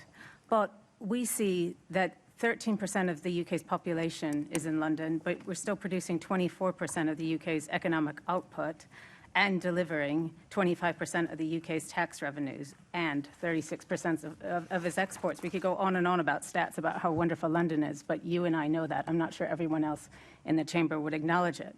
But just last night, I was at the opening of Shangri-La Restaurant in Brunswick Park, absolutely spectacular, opened by a man whose father ran a restaurant in Brick Lane, one of these real London stories. We saw many of our high streets suffer under 14 years of the Conservative government. However, a recent report from Centre for Cities has shown that outer London high streets are performing more strongly than the national average. A few weeks ago, I was fortunate to visit the GROW Partnership, which is funded by London and Partners, which is one example of how you are taking London's small businesses very seriously. How else are you supporting London's small businesses as mayor? Well, look, can I just deal with the various points she raised in her question, which is, look, I'm more than happy, as we just heard from Member Best, to take on board concerns businesses have and to try and address them. But when I hear people taking great joy in talking down our capital city, as some people do, it angers me and it upsets me, because I think it's unpatriotic, particularly when it's not borne out by the facts. I could give you a list of all the league tables where London is flying, not just in terms of Europe, but in terms of the globe, whether it's foreign direct investment, whether it's job creation, and other metrics we can use. Now, when I start listing the various successes, I'm asked not to take up time because they want to make this, anti-London point. But you're right in terms of how well we are doing. I'm not complacent. We can and must do better, which is why London and Partners, some voted against London and Partners. They want to defund London and Partners. London and Partners, and they say absolutely with great joy. When they discover it was Boris Johnson that founded it, they'll do a U-turn, I'm sure, in relation to this. But one of the things London and Partners has done is set up Grow London Local. And this is helping small businesses who want to set up, who want to get investment, capital, how they expand, and so forth. It's a one-stop shop for those small businesses. There's separately Grow London Global, which supports businesses expand overseas as well, so incredibly important. City Hall initiatives have helped with the private sector create more than 330,000 jobs over the last 9 years. They may want to abolish London and Partners and take away the support from businesses in London. I'm not going to do that. Thank you. Thank you, Chair. Okay, let's move on to a newer question. Are car clubs in London in the name of Assembly Member Baker? Can I thank the member for her question? Zipcar delivered a significant portion of car club availability in London, and I'm very sorry to hear that it's proposing to cease its UK operations. I know this will have a big impact on many residents and businesses across London who have relied on Zipcar for cars and vans and van trips. TfL are working to understand how we can reduce the impact this will have. I recognise the important role car clubs play in providing convenient access for journeys which can't easily be made by public transport, walking and cycling. That's why I'm considering opportunities to collaborate with boroughs to address the short-term challenges of Zipcar leaving the UK's club market, including London, and longer-term solutions to support the sector. My Deputy Mayor for Transport, Seb Dance, and other Deputy Mayors have met with Zipcar and other operators to discuss this, and officers have also been meeting with key stakeholders, including Collaborative Mobility UK and the boroughs, to explore opportunities. I welcome the recent open letter calling for coordinated action between the GLA and London boroughs, and I'm looking at this as a matter of urgency. As a first step, I'll be setting up a further roundtable for early 2026 with boroughs to discuss key action needed to support the industry. More broadly, while TfL has limited direct influence in the delivery of car clubs, it continues to support them in a variety of ways. This includes the promotion of car club offers it carried out through the ULEZ scrappage scheme, providing best practice for borough procurement of car club services, and highlighting car clubs as an alternative model to private car ownership. TfL will also introduce a 100% discount for electric back-to-base car club vehicles based in the congestion charge zone. Through borough local implementation plans, TfL provides funding directly to boroughs for car club measures through the installation of dedicated parking bays. TfL also included car clubs in its electric vehicle infrastructure strategy, which identifies car clubs as a key user group, and it continues to support London councils to develop their curbside management toolkit for boroughs, including on-street space for car clubs. Thanks very much for that, Mr. Mayor. And thank you for acknowledging the impact that this is going to have, the potential withdrawal of Zipcar on the 1st of January, the potential impact on Londoners, on small charities, also public bodies, councils and others who do rely on car clubs and don't know how they're going to make certain essential journeys if and when Zipcar ceases to exist in London on the 1st of January. Now, I've been working on this subject for quite a while, and while I appreciate the measures that you've set out in your initial answer, there's no doubt that there remains a large number of barriers to operators running a successful model of car clubs in London. But to my mind, these seem to stem from one particular issue, that TfL, Transport for London, do not accept that a car club model where Londoners can use a car for occasional journeys and therefore don't need to own a car and therefore don't make as many car journeys, they do not accept that that is valid, and therefore they are acting as a blocker through their neglect of this policy area, because a lot of the things you outline are either haven't been done for a very long time or are questionable, because we questioned some of that in our Transport Committee emergency meeting yesterday, or make no impact at all. So as a supporter of car clubs, what can you do to unblock TfL acting as a blocker to successful car clubs in London? Well, firstly, I don't accept that. If that's right, what's the reason they've left Brussels? So all I can talk about, since I'm a London Assembly member, is the work I've done on car clubs in London extensively over the last year and a half that say there are a whole range of barriers in London, and have now questioned Transport for London twice in Transport Committee, and both times their answers have indicated that they do not believe that this is a successful model. And I hear that they have not engaged. I understand that the last thing I heard, that TfL had not proactively engaged with either boroughs or operators since Zipcar's announcement of withdrawal. Now, that blows my mind, to be perfectly honest. So I do accept that there are a whole load of issues, but on a London basis, Transport for London are not doing what they can to support this model. Let me be quite clear. I push back at the assertion that TfL are blockers when it comes to car clubs. Now, she's made the assertion. It's fair to stand it up. I don't accept that. Okay, well, but then you're then you're going against our Transport Committee report. I was told yesterday in Transport Committee that only one of the recommendations had been turned down, but in fact all three of the recommendations, no action had been taken. No proactive action has been taken this year at all by Transport for London on car clubs. I'm afraid that's just a fact. There's been no awareness raising since ULEZ, which was very, very minimal. This is the reality of it. And so I'd like to ask you another specific issue. So from the Transport Committee report from earlier this year, we referenced a patchwork approach to car clubs where different boroughs are effectively having to make their own arrangements with operators, therefore multiplying the amount of work that it takes to have a successful car club model, and including the negotiation of borough contracts. Now, for me, this is very odd, considering TfL are very interested in a framework for procurement for shared bikes, but they're not interested in insisting on shared procurement for car clubs. So considering this is very urgent, we're about to lose 90% of our provision of car clubs, will you ask TfL to step in urgently, not in January, now, and help boroughs and operators coordinate procurement? So my deputy mayors and TfL have met with Zipcar in the last few days and have set up meetings with boroughs to take place pretty swiftly, as I said, in early 2026.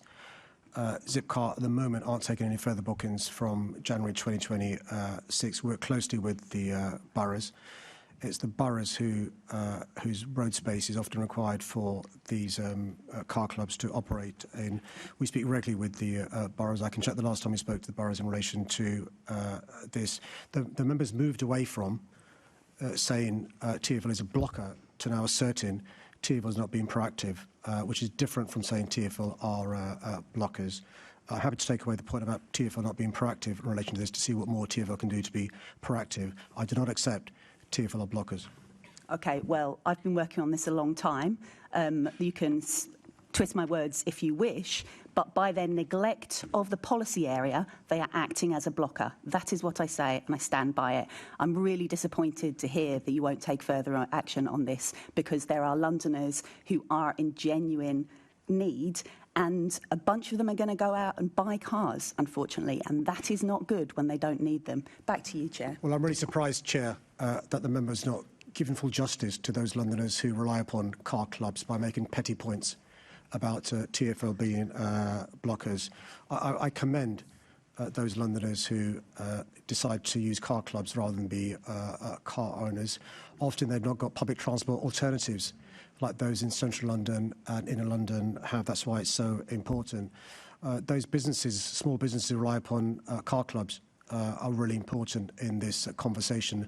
I'm surprised she's not mentioned those either. It's because of those Londoners, those businesses, we've worked incredibly hard with Zipcar, meeting with them. This is a private company, but we've worked really hard to meet with them to address any particular issues they may have.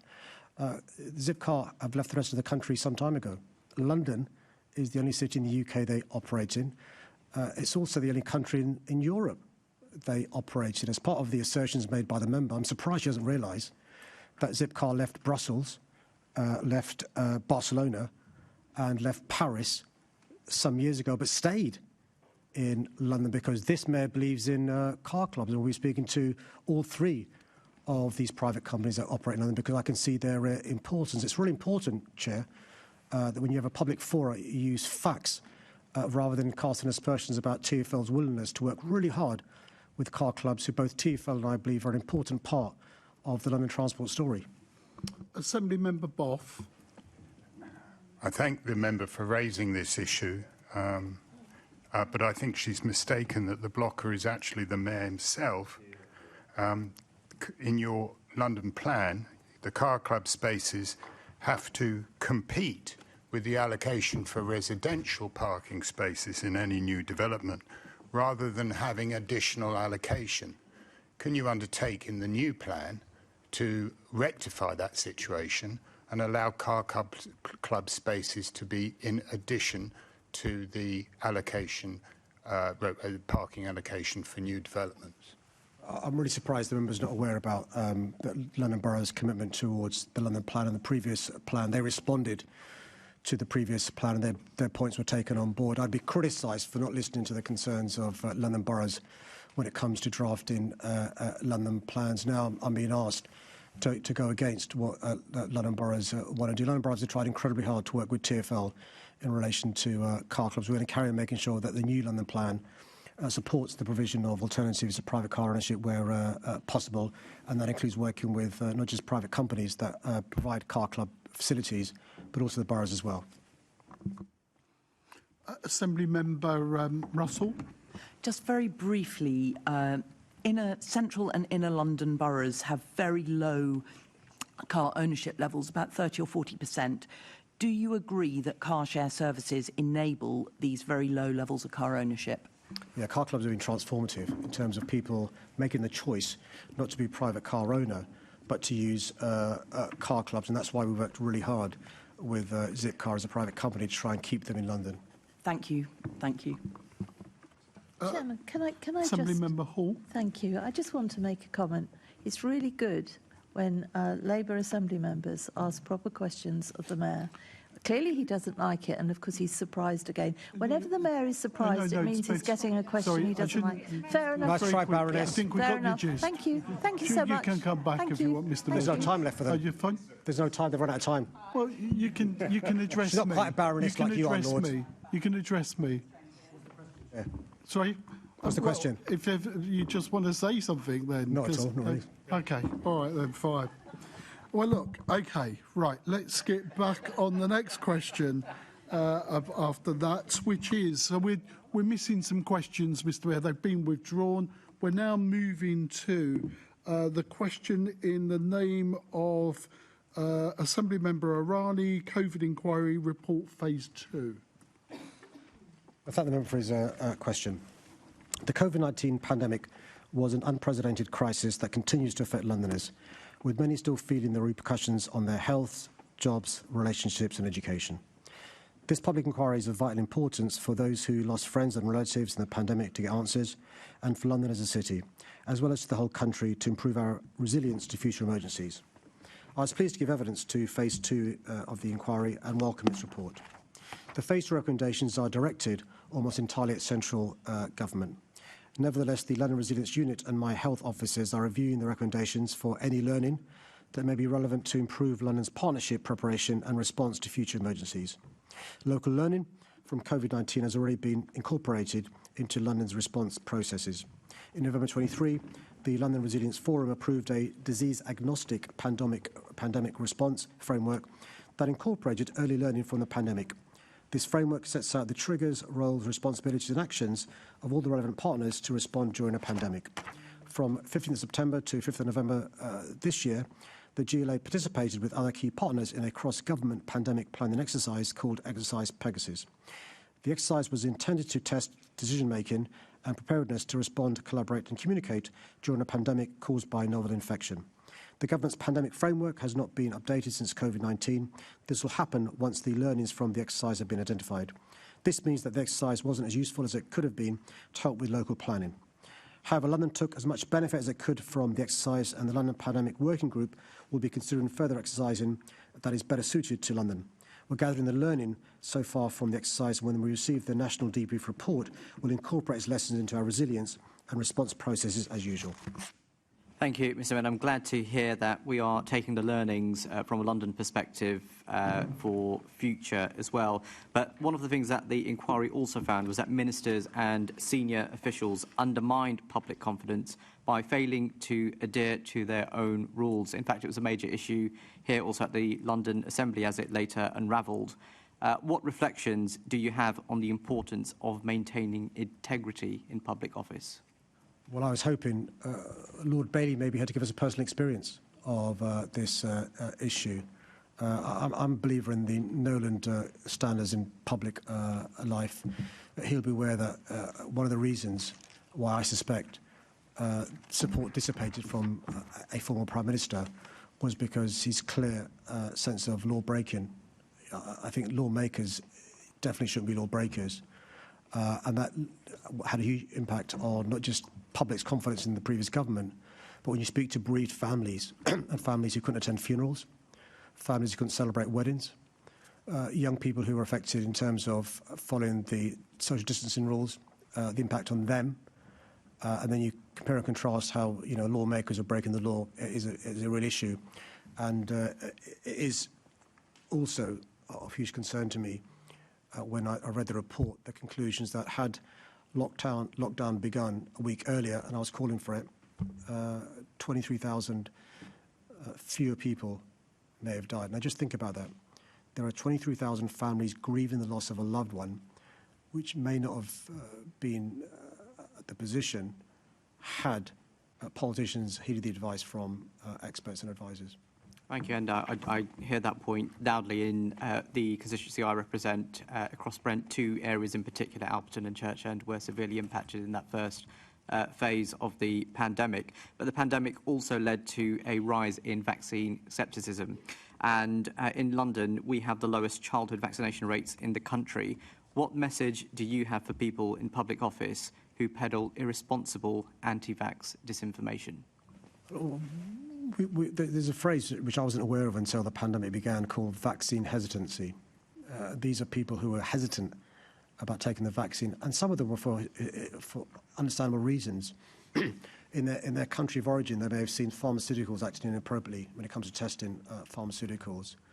But also some of them on social media seeing people, amplifying anti-vax messages, a lot of them lies, and they started believing that. And so we had to spend a lot of time trying to address the myths and, frankly speaking, the misinformation to give people the confidence to have the vaccines. Look, vaccines have saved lives for decades, and they will save lives going forward as well. In terms of, this particular pandemic, there's no doubt it saved lives. And so it is really important we address the issue of disinformation. I'm a firm believer in not engaging with conspiracy theories because you give them the oxygen of publicity. But there's a role to play for respected message carriers to educate in a non-patronising way and to give people confidence about the importance of vaccines. They are lifesavers. Okay, and the NHS is under huge pressure this winter, and flu cases have started at a record high this winter. Data released actually just moments ago have shown that the rise in London is not as steep as they expected, but the NHS must stay on high alert because in the past you have seen waves come forward in future months. And with this being in the news, people have been obviously impacted by it, and it's in a lot of people's minds. Pharmacies are now actually reporting that the amount of people taking up the vaccine in the lead up to Christmas is far higher than it was or usually is this time in usual years. So can you ensure that your public health team is working with the sector to ensure that London doesn't run out of vaccines and has what we need? Yeah, great question. My advice to any Londoner and anybody across the country who is eligible for a flu vaccine is please take it. I took mine a few weeks ago, and it's a game changer in terms of the impact when you get when you're a target for the flu, and it's really important that people who are eligible for the vaccine receive it.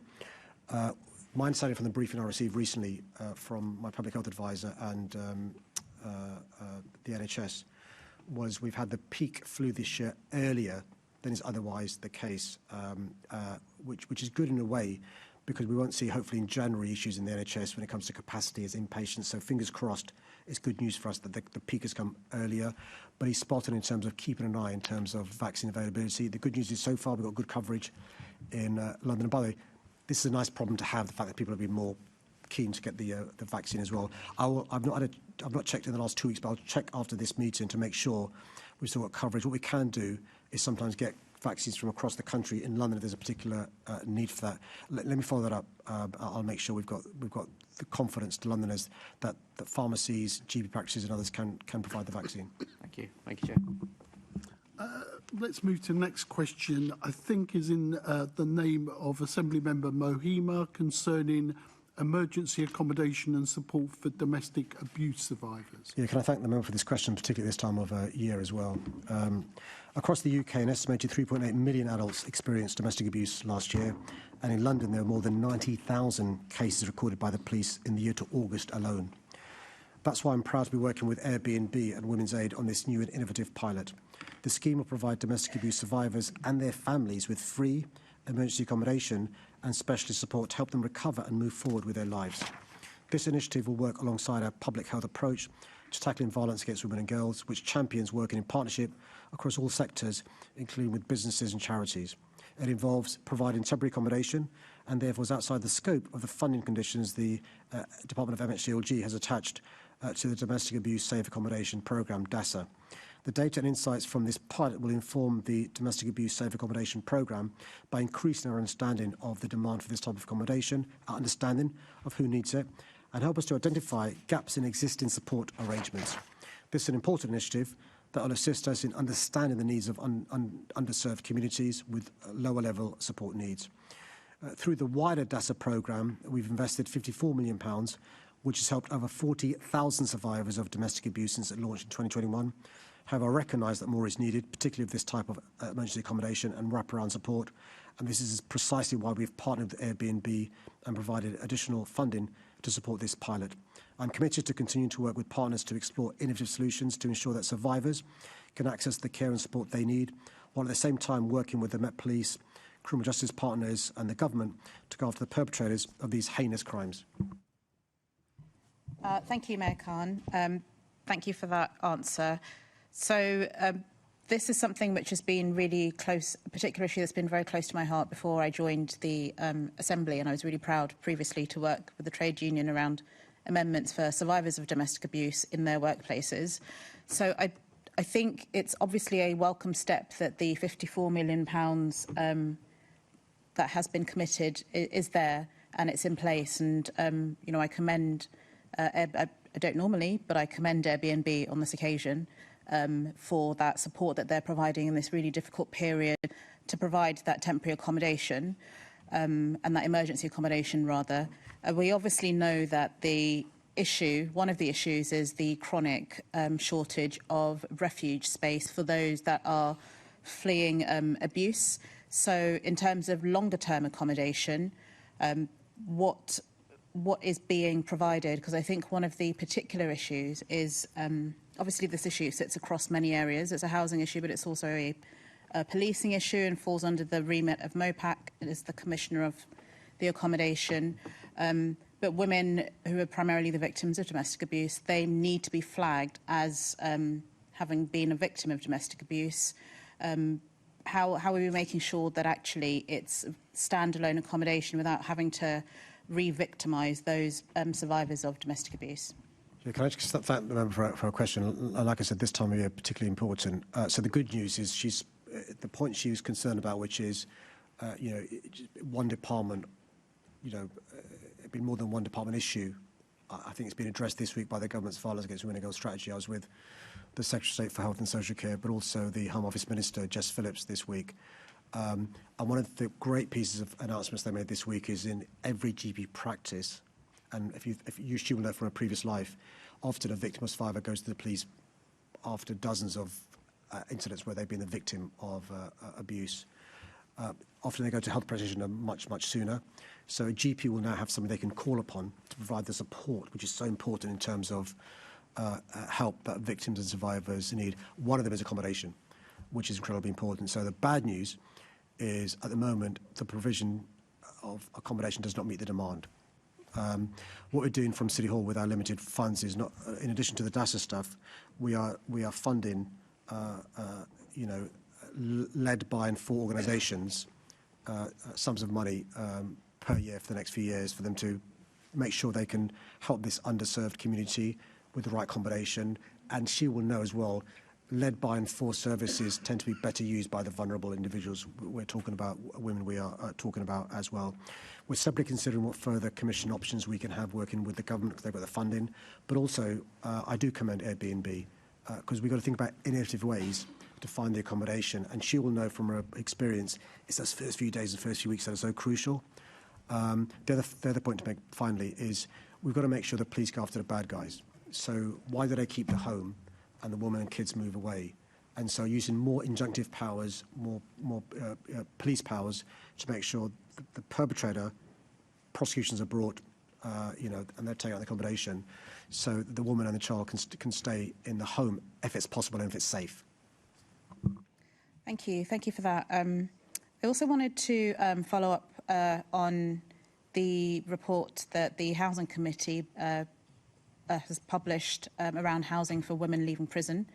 And I think you have responded to that. I was not able to attend Housing Committee yesterday, but my colleague, Assembly Member Boff, asked the Deputy Mayor about this particular topic. So one of the things that, I suppose it's as well understood, but one of the things that we learned and had reaffirmed on our visit to Bronzefield Prison, where the majority of women leaving prison, the majority of women who were incarcerated from London, the majority of them are at Bronzefield Prison, when they, who were overwhelmingly survivors of domestic abuse, it was just kind of through the whole system.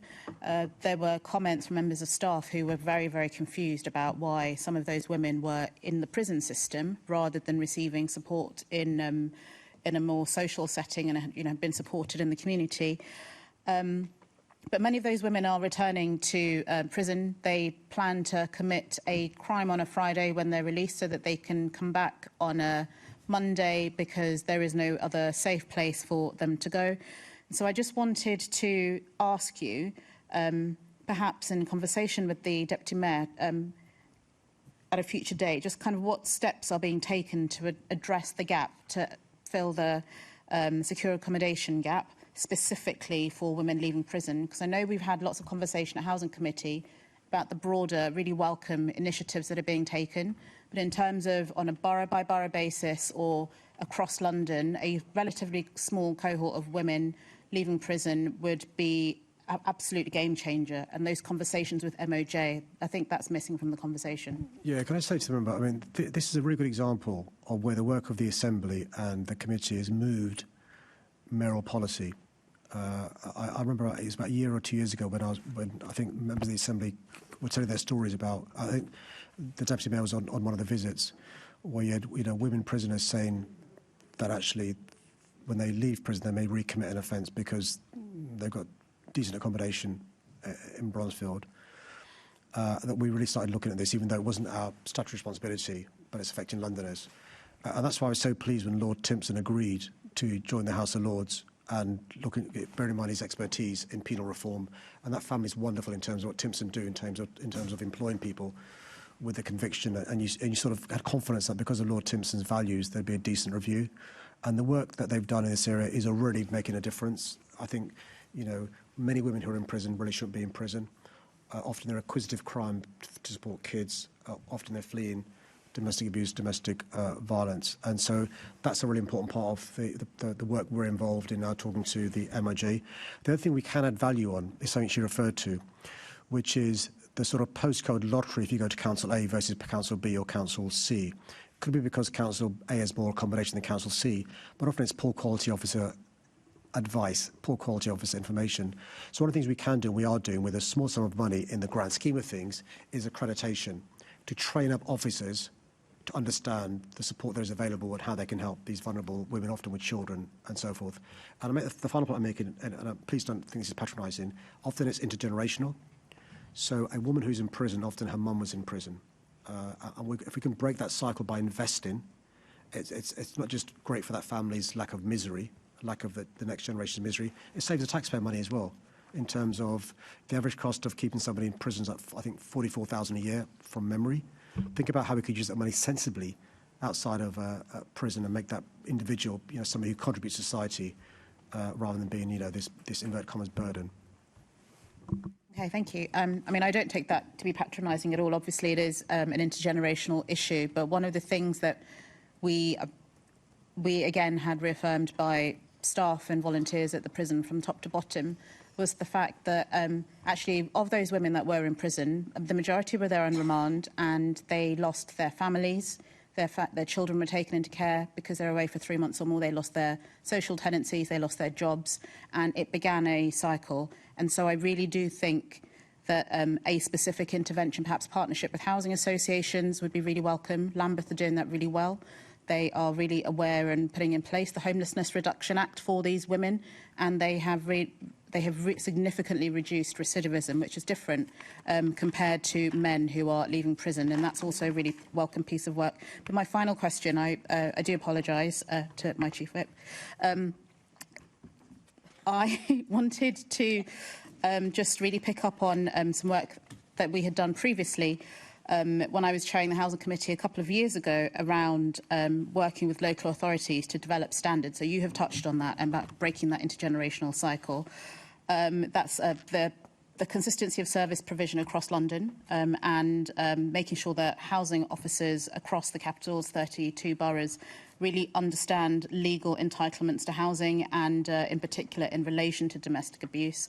And just wondering if it's not possible at this meeting to just come back to me and those who are interested on how that's going to be done in conjunction with this domestic abuse project that's being funded. No, again, another important question. So firstly, can I also commend Lambeth Council, that multi-agency approach, which is, I'm worried about, Chief Whip might tell me off, so I'm looking at the member rather than the Chief Whip. The multi-agency approach in relation to helping women and survivors. Just to reassure her, the pilot we're doing with Airbnb and Women's Aid does include providing advice on housing and securing longer-term accommodation. The sort of jargon is wraparound care. We've made sure there's wraparound care as well, because it's really important.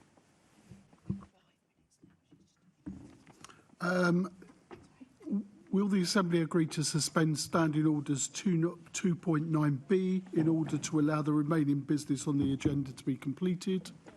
Thank you. Let's move on to the next question then. In the name of Assembly Member Russell, inconsistent support for disabled people travelling on the TfL network. Can I thank the member for her question? Improving the accessibility of the transport network is a key priority for both myself and TfL.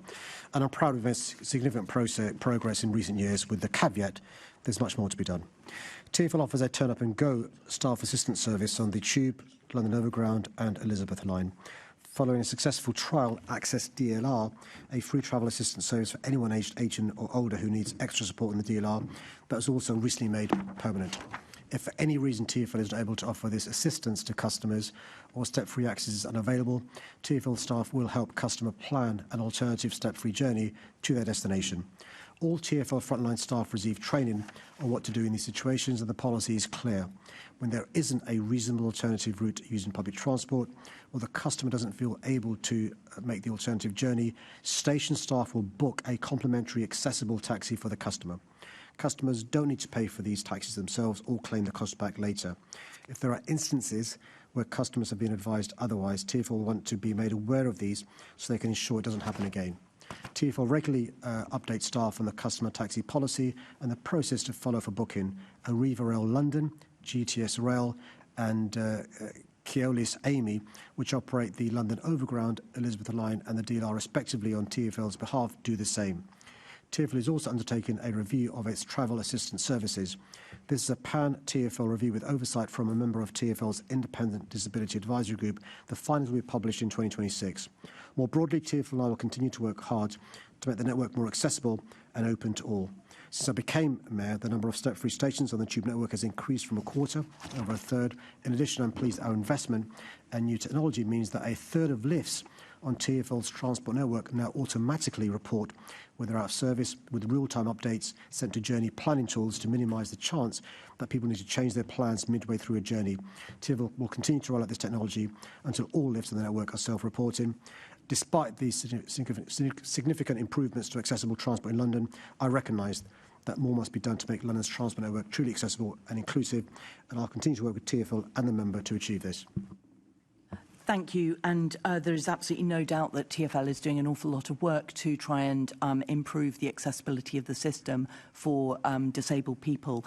I'm raising one particular case of a constituent who actually travelled here from City Hall to home in Herne Hill a couple of months ago, and their journey ended up involving taxis between 3 stations, 3 different cabs, a 45-minute journey that ended up taking 4.5 hours. TfL ended up paying £132, but if the cab had been booked from Royal Victoria, where he started, back to his home in Herne Hill, it would have just been £68. Now, during this extended trip, TfL staff seemed a bit unclear about what what options they are authorised to provide. And you were very clear in your opening that it is possible to book a taxi. Now, to be clear, the constituent doesn't want to travel by taxi. They want to travel on a step-free public transport network independently. But just briefly, are you aware that disabled Londoners can have such challenging journeys on the network? No, yeah, I'm aware. Just to put on record my thanks to the member for organising for TfL colleagues to accompany her constituent so they could understand the challenges they face. Just to let her know, not just as mayor, but when I was the Transport Minister, I also undertook journeys with people in wheelchairs so I could understand some of the challenges faced by people across the country, including London. We've got to make sure as much of public transport is for all the public. That means making it accessible. I'm more than happy to go and look at individual examples if she wants me to. That's great. This constituent has one idea that might have helped in the situation that he was in, which is that TfL could produce for disabled people to carry just a card that explains that it is possible to book a taxi, and that so that rather than feeling like a nuisance and like you're pressing for particular support, that happens automatically. Would you be up for looking into that? More than happy. So just explain to them about the moment, of course, the TfL website and TfL staff are trained. This to me seems like a really cost-effective way. And if it's a TfL product, I say this in a generous way, no member of staff will think that it's been made up by the individual to try and get away with not paying a taxi fare. So let me take that away and work with her to get the wording right and stuff. Thank you very much. At this point, can I welcome the members of the Potter House Church in Romford? I think you've joined us. There you are. Well, you're welcome to our proceedings. OK, let's move on to a question in the name of Assembly Member Polanski, government engagement with the GLA. Can I thank the member for his question? I meet with ministers regularly, and in those meetings it's been clear there is a significant positive change in approach to London since the general election. This government recognises the important role that London plays in delivering growth nationally and the challenges that families across London are facing due to the inheritance from the previous government, a flatlining economy, starved investment, a black hole in public finances and a cost of living crisis. Indeed, the previous government only repeatedly talked London down, like the opposition continues to do, but they actually tried to level down London in their policy decisions and funding allocations. We've secured important wins for London with the current government, including the commitment to extend the DLR to Thamesmead, which will help create 10,000 new jobs and unlock 25,000 new homes, something I've campaigned for since 2018. The government's also agreed to give new powers to London to raise a tourism levy, which will directly support our economic growth, something I've been asking for since 2016. And crucially, he'll be pleased, I know, about the decision to scrap the two-child benefit cap, which I voted against and voted against the Labour whip as an MP in 2015, and I've campaigned against for years, which will have a significant impact across London, with more than 260,000 children set to benefit and 40,000 children being lifted out of poverty overnight. Additionally, we've persuaded the government to give London an integrated settlement, which means we'll have a more financial stability and flexibility across a full range of policies over a number of years. And these announcements build on the other support we've got from this government, new planning reforms to accelerate development and tackle London's acute housing shortage, which I know he's campaigned for, recent confirmation that London will have 2 new towns in Enfield and Thamesmead, an additional £320 million for house building through the City Hall Developer Investment Fund, £11.7 billion for affordable housing, the biggest and longest settlement in the GLA history, support for Oxford Street Mayoral Development Corporation, the largest multi-year funding deal settlement for TfL, and a new pilot licensing policy for London as well. Thank you very much. And I do support the scrapping of the two-child benefit cap. I'm still concerned about the overall welfare cap. We'll talk about that another day. There's not been a Minister for London since July 2024. Do you know if there's a plan to replace that position, or is that position scrapped? Sorry, Chair, but I see the Lord Duval in his seat, who may be applying for that job if it's available. But I'm not sure. Will you be lobbying? Do you think it's an important position? I've not given it much thought. Okay. If I'm perfectly frank. Is there a different relationship that you have with the London, with the cabinet, than when you had that minister? Because presumably you would go to that minister for a issue around London, or do you always go direct to the portfolio minister? Yeah, it's a good question. So when there was a Conservative government, the Minister for London was useful as a shop steward for London, if you like, or somebody who could go to try and get blockages unblocked. So in addition to writing directly to, for example, the Chancellor, I'd copy the Minister for London even though there may have been a junior minister, because they could then try and get the message also to the relevant member of government. I say in a respectful way, there is no need at the moment for a middle man or woman, because we've got direct access to the government.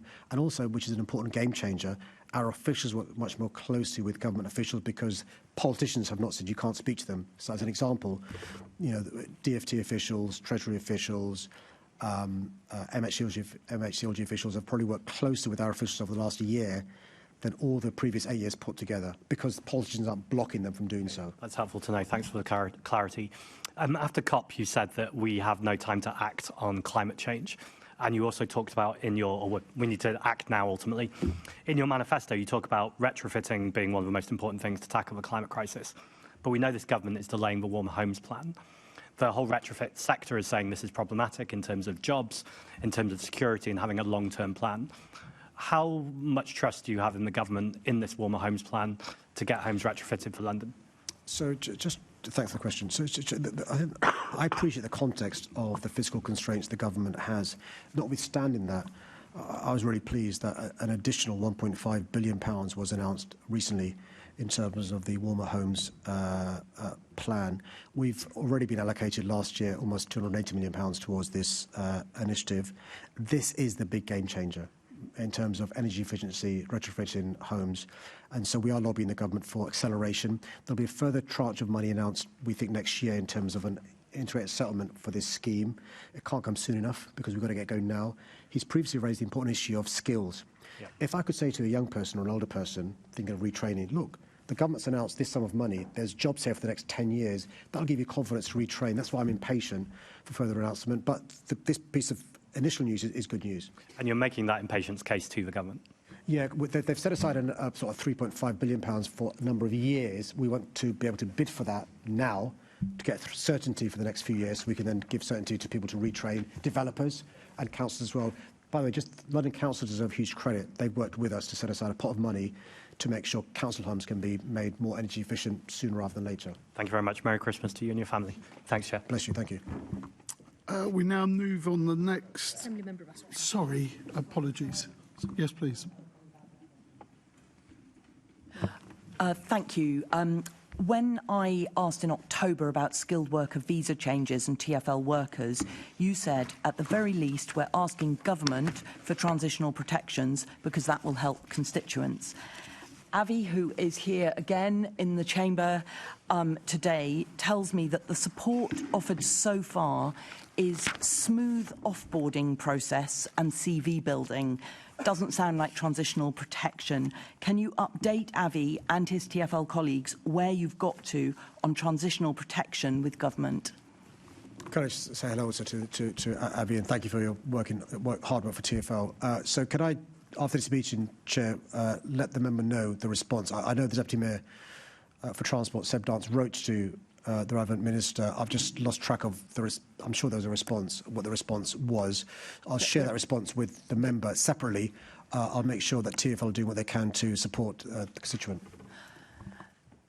Thank you. I mean, I think I'm completely out of time. So, but I think we need more from government. It's a very, very cruel visa change, and that really needs changing and challenging. And I hope that you can do more to challenge it.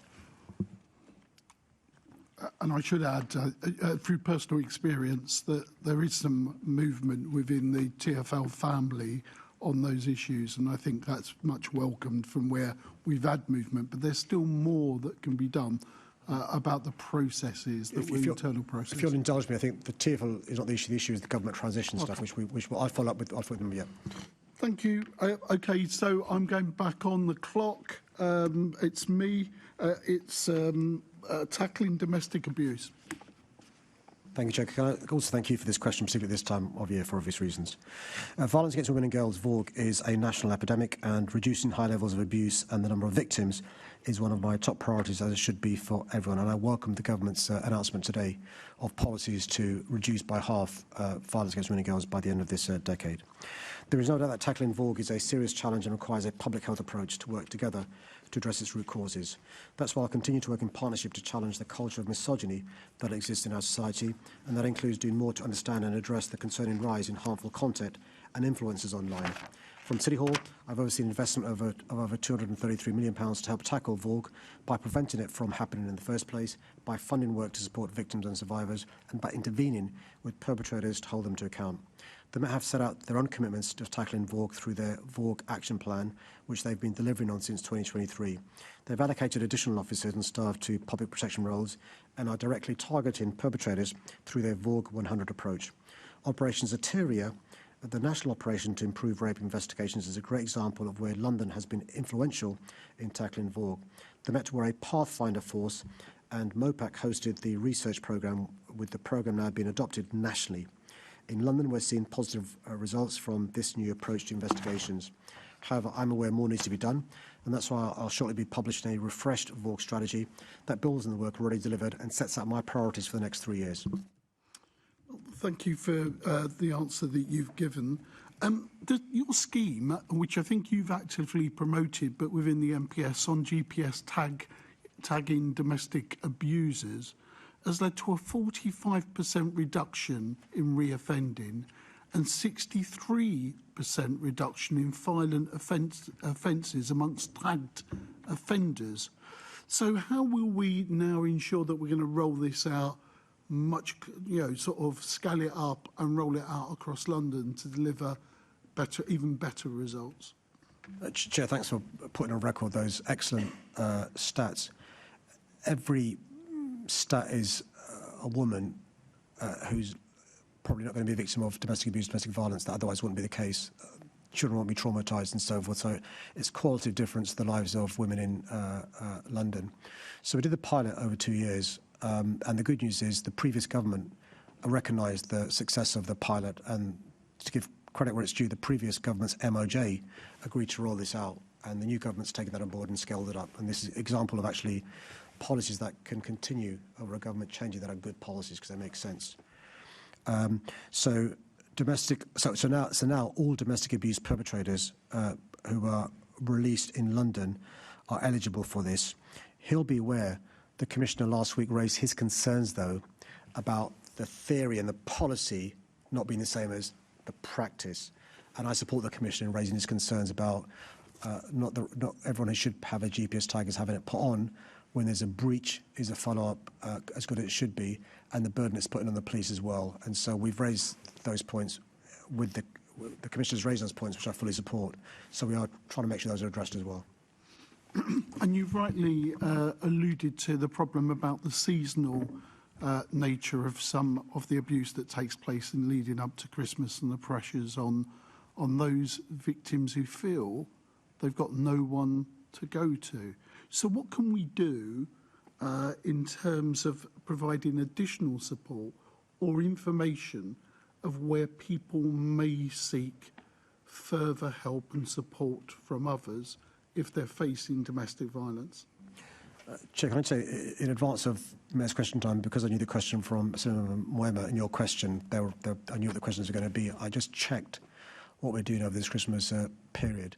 And so the first thing is, on the GLA website are the numbers of the National Domestic Abuse Helpline, the Pan-London Domestic Abuse Service, the London Survivors Gateway for those experiencing sexual violence, the London Stalking Support details for those experiencing stalking, and also support for those experiencing harmful practices. So, I'd encourage you to signpost anybody you know to the GLA website. It's a one-stop, all these 5 phone numbers.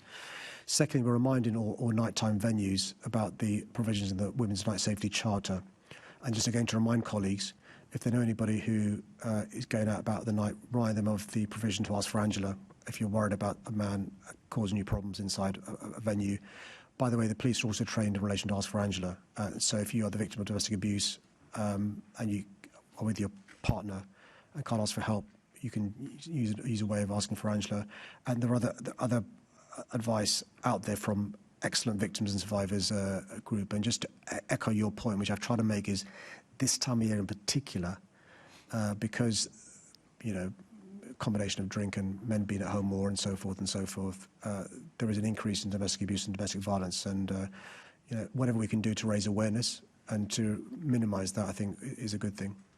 Well, I hope we could all play a part in that, in following some of that information, advice that can be given out, because it will help at least some people who see it.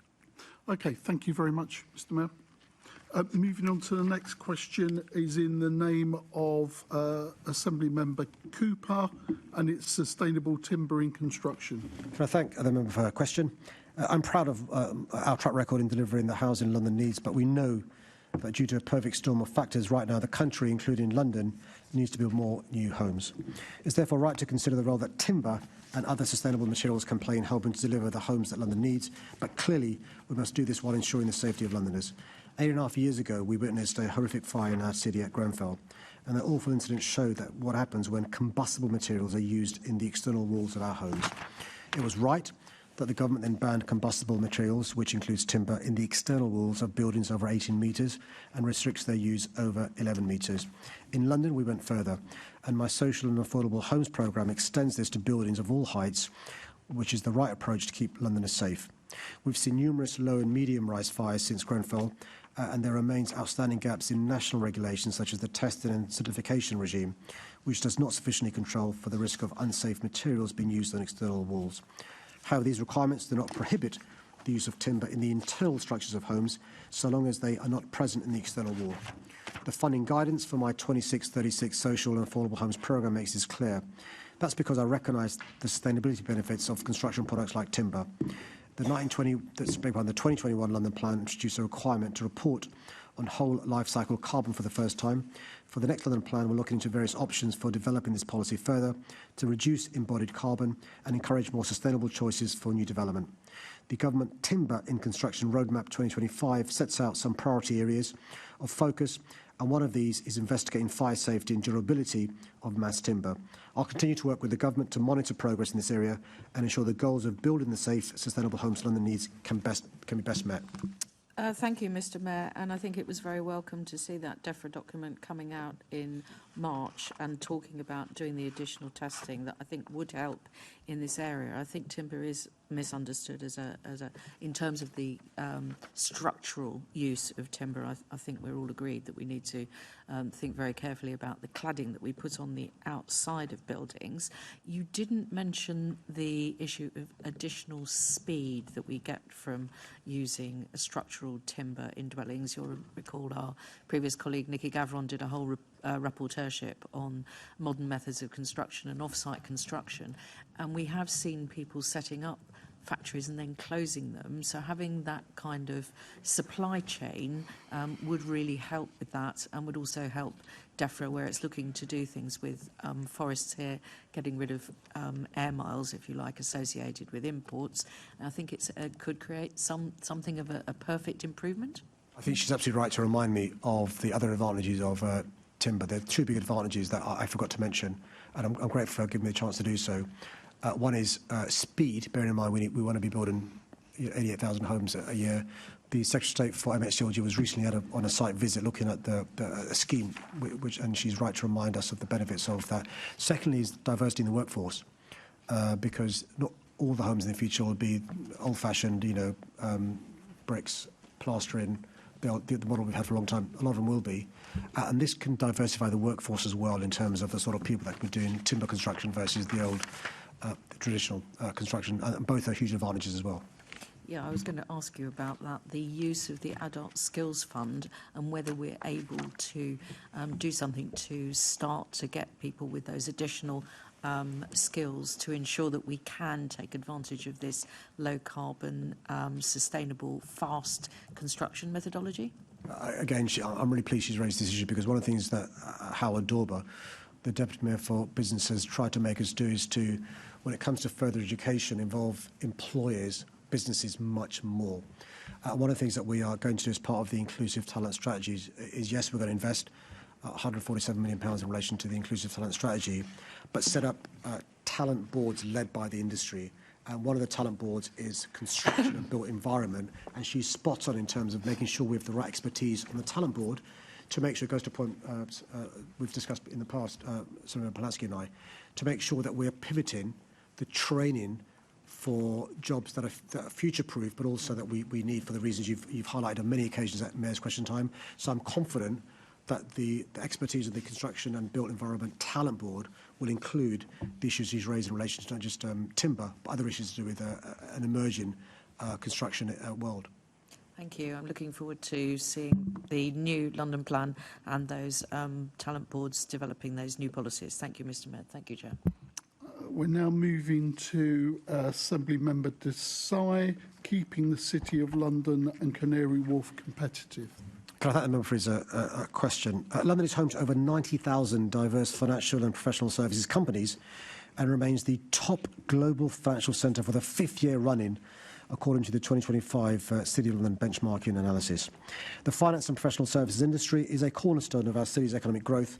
I'm working closely with the government, the City of London Corporation, the Canary Wharf Group and London's financial services to ensure London maintains our status as a world-leading financial centre. Fortunately, unlike the previous government, this government recognises London's critical role in driving national growth.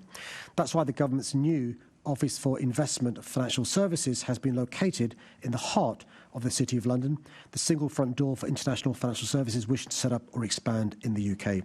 The good news is the city itself is thriving, with over 8.5 million square feet of office space under construction or being retrofitted, which will create space for up to 85,000 new workers in the city. Global financial institutions also continue to show their confidence in Canary Wharf. In the last month, JP Morgan Chase has announced a new 3 million square foot landmark tower there. This will be one of Europe's largest office developments, accommodating 12,000 employees. And in the last month, Visa confirmed its commitment to London by relocating its European headquarters to Canary Wharf, signing a long-term lease for 300,000 square feet of office space. Thank you, Mr. Mayor. Mr. Mayor, on the 1st of December, the Lady Mayor of London, Dame Susan Langley, at a banquet which I attended, made a call to unsquare the square mile to make the city more open, innovative and accessible for all. Her message was clear. The square mile is not just a place to do business, but a vibrant community shaping the UK's future on the world stage. In light of her call, my specific question to you, Mr. Mayor, is how are you working with the industry, the financial service industry, to ensure opportunities are available for all Londoners from all communities to access jobs and training opportunities? Can I thank the member for his question? Can I just put on record my admiration of, in the first few weeks, the drumbeat of that sort of message from the new Lady Mayor, in terms of it being less intimidating, in less of the City of London being more welcoming, and using her own personal story as an example of somebody from a humble background can get the position she's done so. So what we're doing to make sure we address the issue he's raised is that the London Growth Plan is targeting growth sectors, but also twinned with the inclusive talent strategy, making sure all Londoners can benefit from the jobs being created in our great city. I mentioned in answer to Leonie Cooper, Senator Leonie Cooper, the talent boards. We're going to make sure there are talent boards in all the key sectors, the frontier sectors, and make sure Londoners from all parts of our city can benefit from the jobs being created, many of them in sectors that are big in the City of London. Thank you, Mr. Just to add that Dame Susan Langley was actually born in my constituency. She was born in Bow. But I think the point you make about, and which was in my question, that we have to make sure that all these opportunities are available to all Londoners, because we've seen in the past how the wrong people can exploit divisions. Yeah, spot on. We've got to make sure that this sense of unfairness is addressed. Nobody wants to live next to a beautiful building with beautiful jobs and can't access those jobs. Just to reassure you, when I met the top team from JP Morgan Chase, they really get our values. They wanted to make sure that people in the community in and around Canary Wharf can benefit from the jobs being created. And they're already, many of our top firms in the Square Mile do work incredibly hard to make sure that Londoners from all sorts of backgrounds can access the jobs they're creating. And I don't just mean the porters and the cleaners and the office juniors, but jobs going up the spectrum. Thank you. Mr. Mayor, my other question is, how will the government trade deals with India, the US, the EU, and the potential trade deal with the Gulf benefit London's financial services sector and our capital's economy more broadly? Well, I've got to make this as an introductory comment to address a point made before. It is really important we do these trade deals, but they still aren't the same benefits as being a member of the European Union. Okay? So what the government is trying to do is make the best of a bad hand. Now, the previous government failed to do any trade deals of any significance. What this government's done in just 15 months, a trade deal with the USA, a trade deal with India, a trade deal with the European Union, a trade deal with South Korea, and working incredibly hard with a trade deal with the Gulf states. We're a trading nation. We're an island that, has thrived because of our trade, and we've got to make sure we do, good trade deals with these countries. And in that spirit, I welcome the announcement of the Erasmus deal, a youth mobility scheme with our friends in the European Union. It's really important. Just Mr. Mayor, very quickly, at a dinner earlier in the week, the Prime Minister in the Guildhall made the call, and his exact words were, he was talking about competitiveness, business growth. Today, internationalism is patriotism. Couldn't agree more. Thank you. Thank you. The next question is in the name of Assembly Member Bakari, and it's concerning the gig economy workers. Can I thank the member for her question? Economic fairness is at the heart of my mayoralty, and the London Growth Plan, developed with London councils, commits to delivering a fairer and more inclusive economy. Whilst I don't have regulatory powers to directly tackle the exploitation of London's workers, I want all workers, including those in the gig economy, to benefit from the fair pay and good work that I've championed.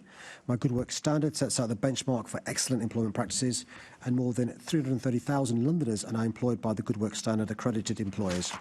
Workers can also directly access information about employment rights through my Employment Rights Hub, which is updated as requirements change.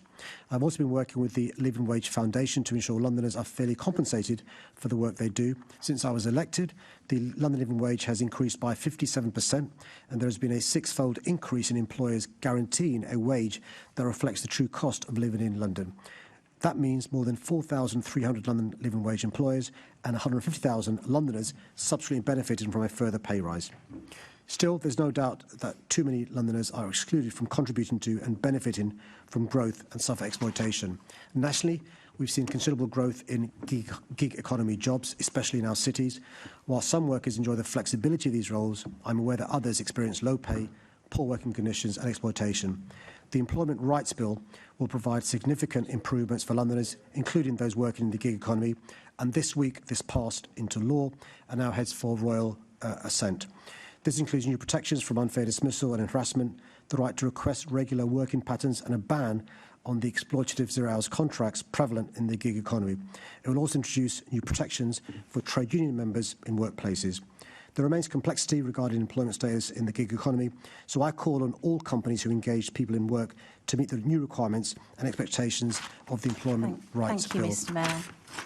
I want to talk about delivery riders because they're going to be really busy this Christmas, and I'd love to follow some excellent examples that are happening to improve rights, safety and welfare of London's delivery riders. Manchester's Mayor Andy Burnham has brought everyone together to have a new charter for delivery riders. Would you be like Andy and follow his example? Or the mayor in New York has a Charge Safe and Ride Safe campaign where they are battery swapping cabinets and a safe public charging infrastructure. Will you be like Mayor Adams at not Mandami yet and follow their examples for here in London? Where Andy leads, I follow. So I'm more than happy to look at Andy's plans in Manchester and Eric's plans in New York. I'm not sure what Zoran's plans are yet. More than happy to look at those. And we've got some fantastic leadership here in Newham with fire prevention from delivery rider community, the Newham Community Project, who are here today. They've written a fantastic report with the support of Newham Council and London Fire Brigade. They'd love you to take this report. I've got copies here for everybody and speak to the riders themselves. Will you take a copy yourself, Mr. Mayor, and consider their community-led model that could be replicated across London? I mean, I love this part of London so much, I moved City Hall here. Give us so a I'm more wave, than happy to look at what Newham are doing in case. And by the way, Udmesh Desai regularly reminds me that the centre's moving east.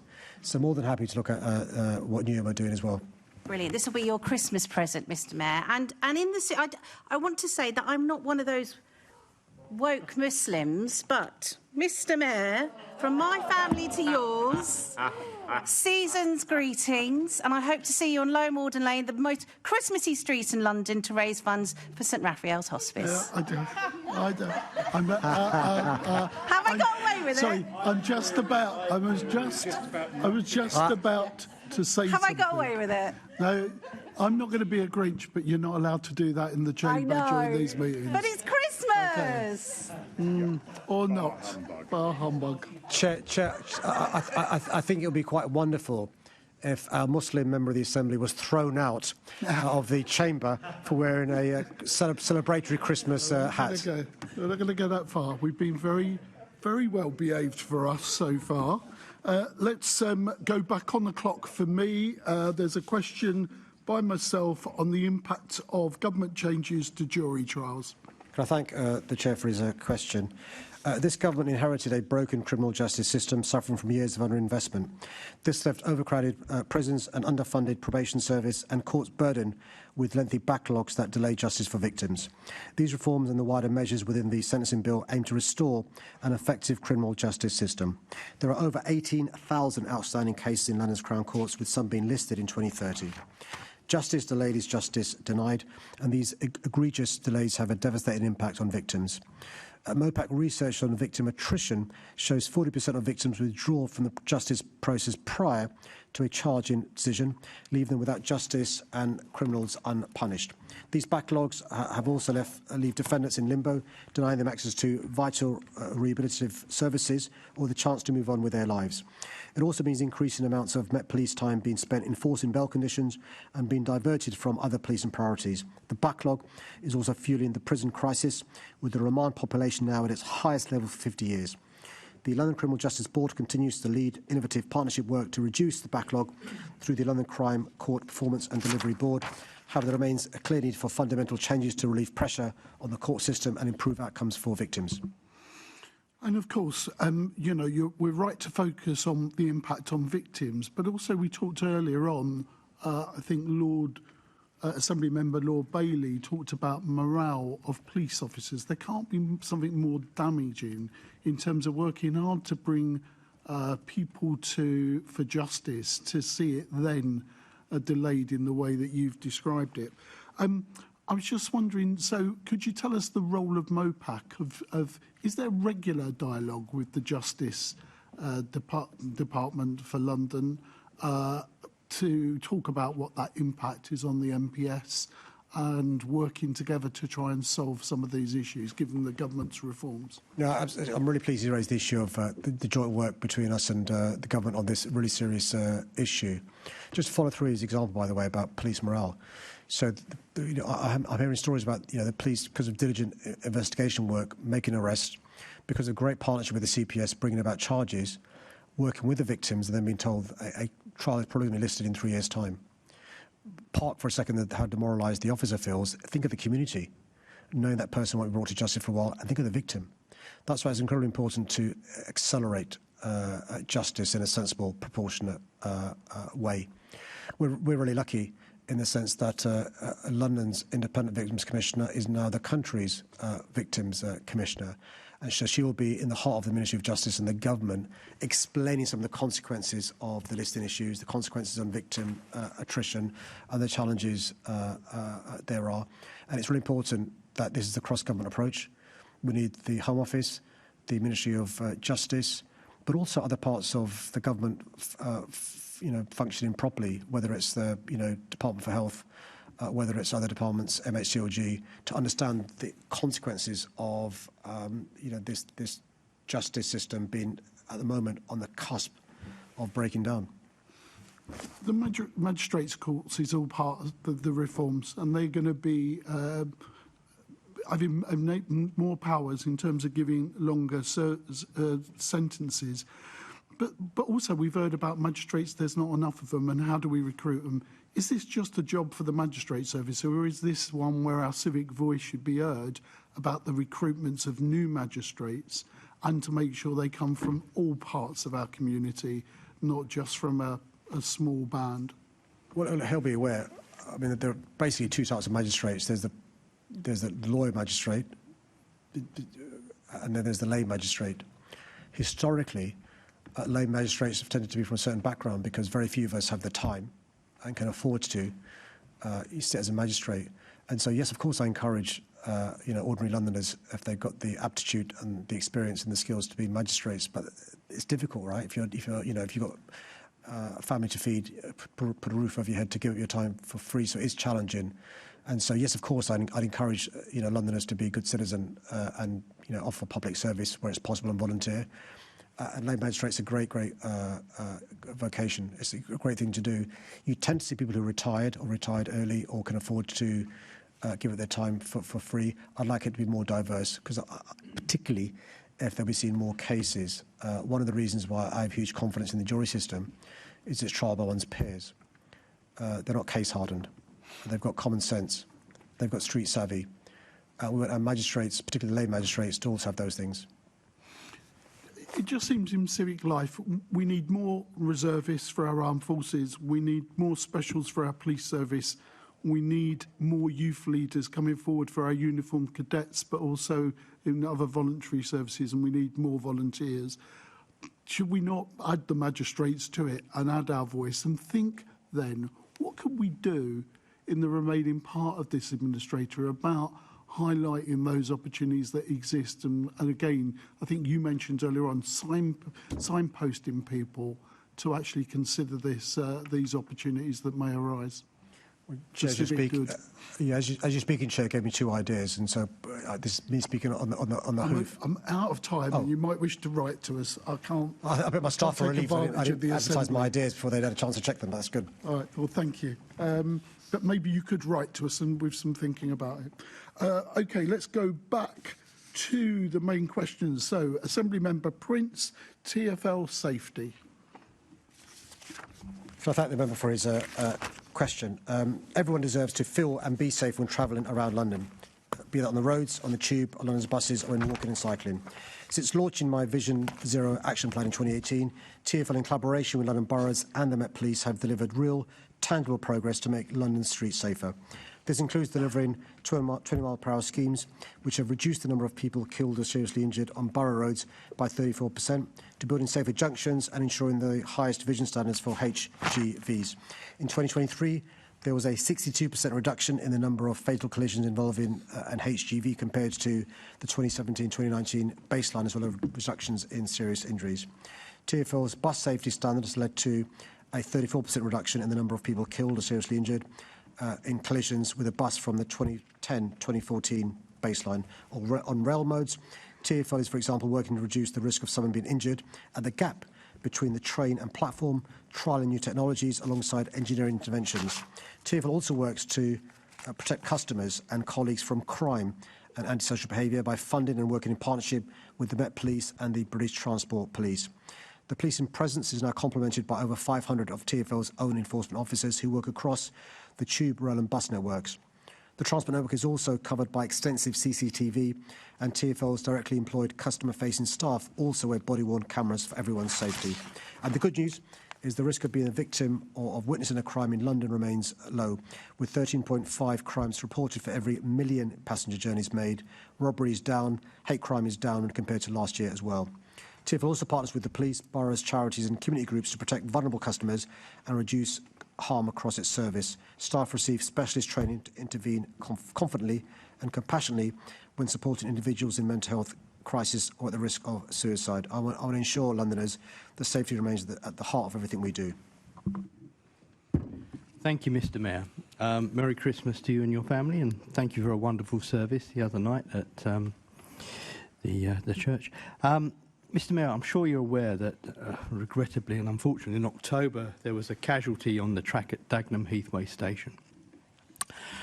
This station is what is known as an island station, so there is no barrier between our TfL railway line and the C2C, which is the fast lane train that goes through that station at around about 70 miles an hour. There are other stations as well up near Elm Park and Upminster Bridge, which are, two of which are in my constituency. So this leaves the station very unsafe because there's no barrier. Someone can just walk off the platform on the underground and then just walk straight in front of a train, as was unfortunately the case in October. Can you, Mr. Mayor, lobby TfL and, more importantly, Network Rail to see if there's some kind of barrier that can be installed? Chair, can I put on record my thanks to the member who let my staff know in advance about this horrible case and they'd bring it to my attention. I'll make 2 points. One is the advice we have is not to talk about specific places to do with suicide because it can exacerbate a problem and it can encourage copycat suicide. The second point is I've taken on board the points you've made to my staff, and I'm thankful. And we're working on this issue, and I'm happy for my team to speak to him privately about the progress we're going to make because he raises a really important issue. I've seen as the MP for Tooting how things can be done to minimise the chance of suicide, and so let me take away his idea, which is a very sensible one, what we can do. Thank you, Mr. Mayor. Merry Christmas. Okay, that brings us to the end of the questions. Can I thank you, Mr. Mayor, for the answers, and can I wish you, on behalf of the Assembly, a Merry Christmas and Happy New Year. I know some of us were going to be seeing each other on different issues, but we say this formally.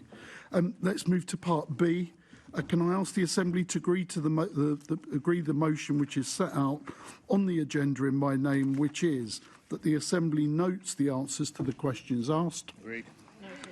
Now moving on to 6, decisions in respect to the confirmation hearings for mayoral appointments. Can I ask the Assembly to note the recent decisions in respect of confirmation hearings for mayoral appointments, namely the recent action taken by me as chair in consultation with party group leaders to agree to hold confirmation hearings in relation to the mayor's proposed appointment of Scott Parsons to the office of chair of the Oxford Street Development Corporation, and to ask the candidate to provide a CV and supporting statements. The confirmation point 2, confirmation hearings committee decision further its meeting held on the 10th of November in 2025 to agree and recommend that the Mayor should proceed with the appointment of Scott Parsons to the role of Chair of the Oxford Street Corporation, and to note the response from the Mayor to the confirmation hearings committee decision as attached in Appendix 2 of the report. On item 7, can I ask the Assembly to agree in relation to urgent matters only a general delegation of authority in respect of the Assembly powers and functions, apart from those that cannot, under the Greater London Authority Act 1999, be delegated, be given to me as Chair of the Assembly in consultation with the Chair of the GLA Oversight Committee, party group leaders and relevant committee chairs from the close of this meeting until the next meeting of the Assembly, which will be at Mayor's Question Time meeting on the 15th of January 2026. Let's move on to item 8, future meetings of the Assembly. Can I ask the Assembly to agree to use the 5th of February 2026 plenary meeting principally to hold a question and answer session on fire and rescue services in London with the Deputy Mayor for Planning, Regeneration and Fire Service and the London Fire Commissioner? Item 9, date of the next meeting. The next scheduled meeting of the London Assembly will be a Mayor's Question Time meeting which will take place at 10 a.m. on Thursday the 15th of January 2026 in the Chamber at City Hall. Item 10, any other business and any other issues I consider urgent. There is no urgent business requiring consideration. I therefore declare the meeting closed.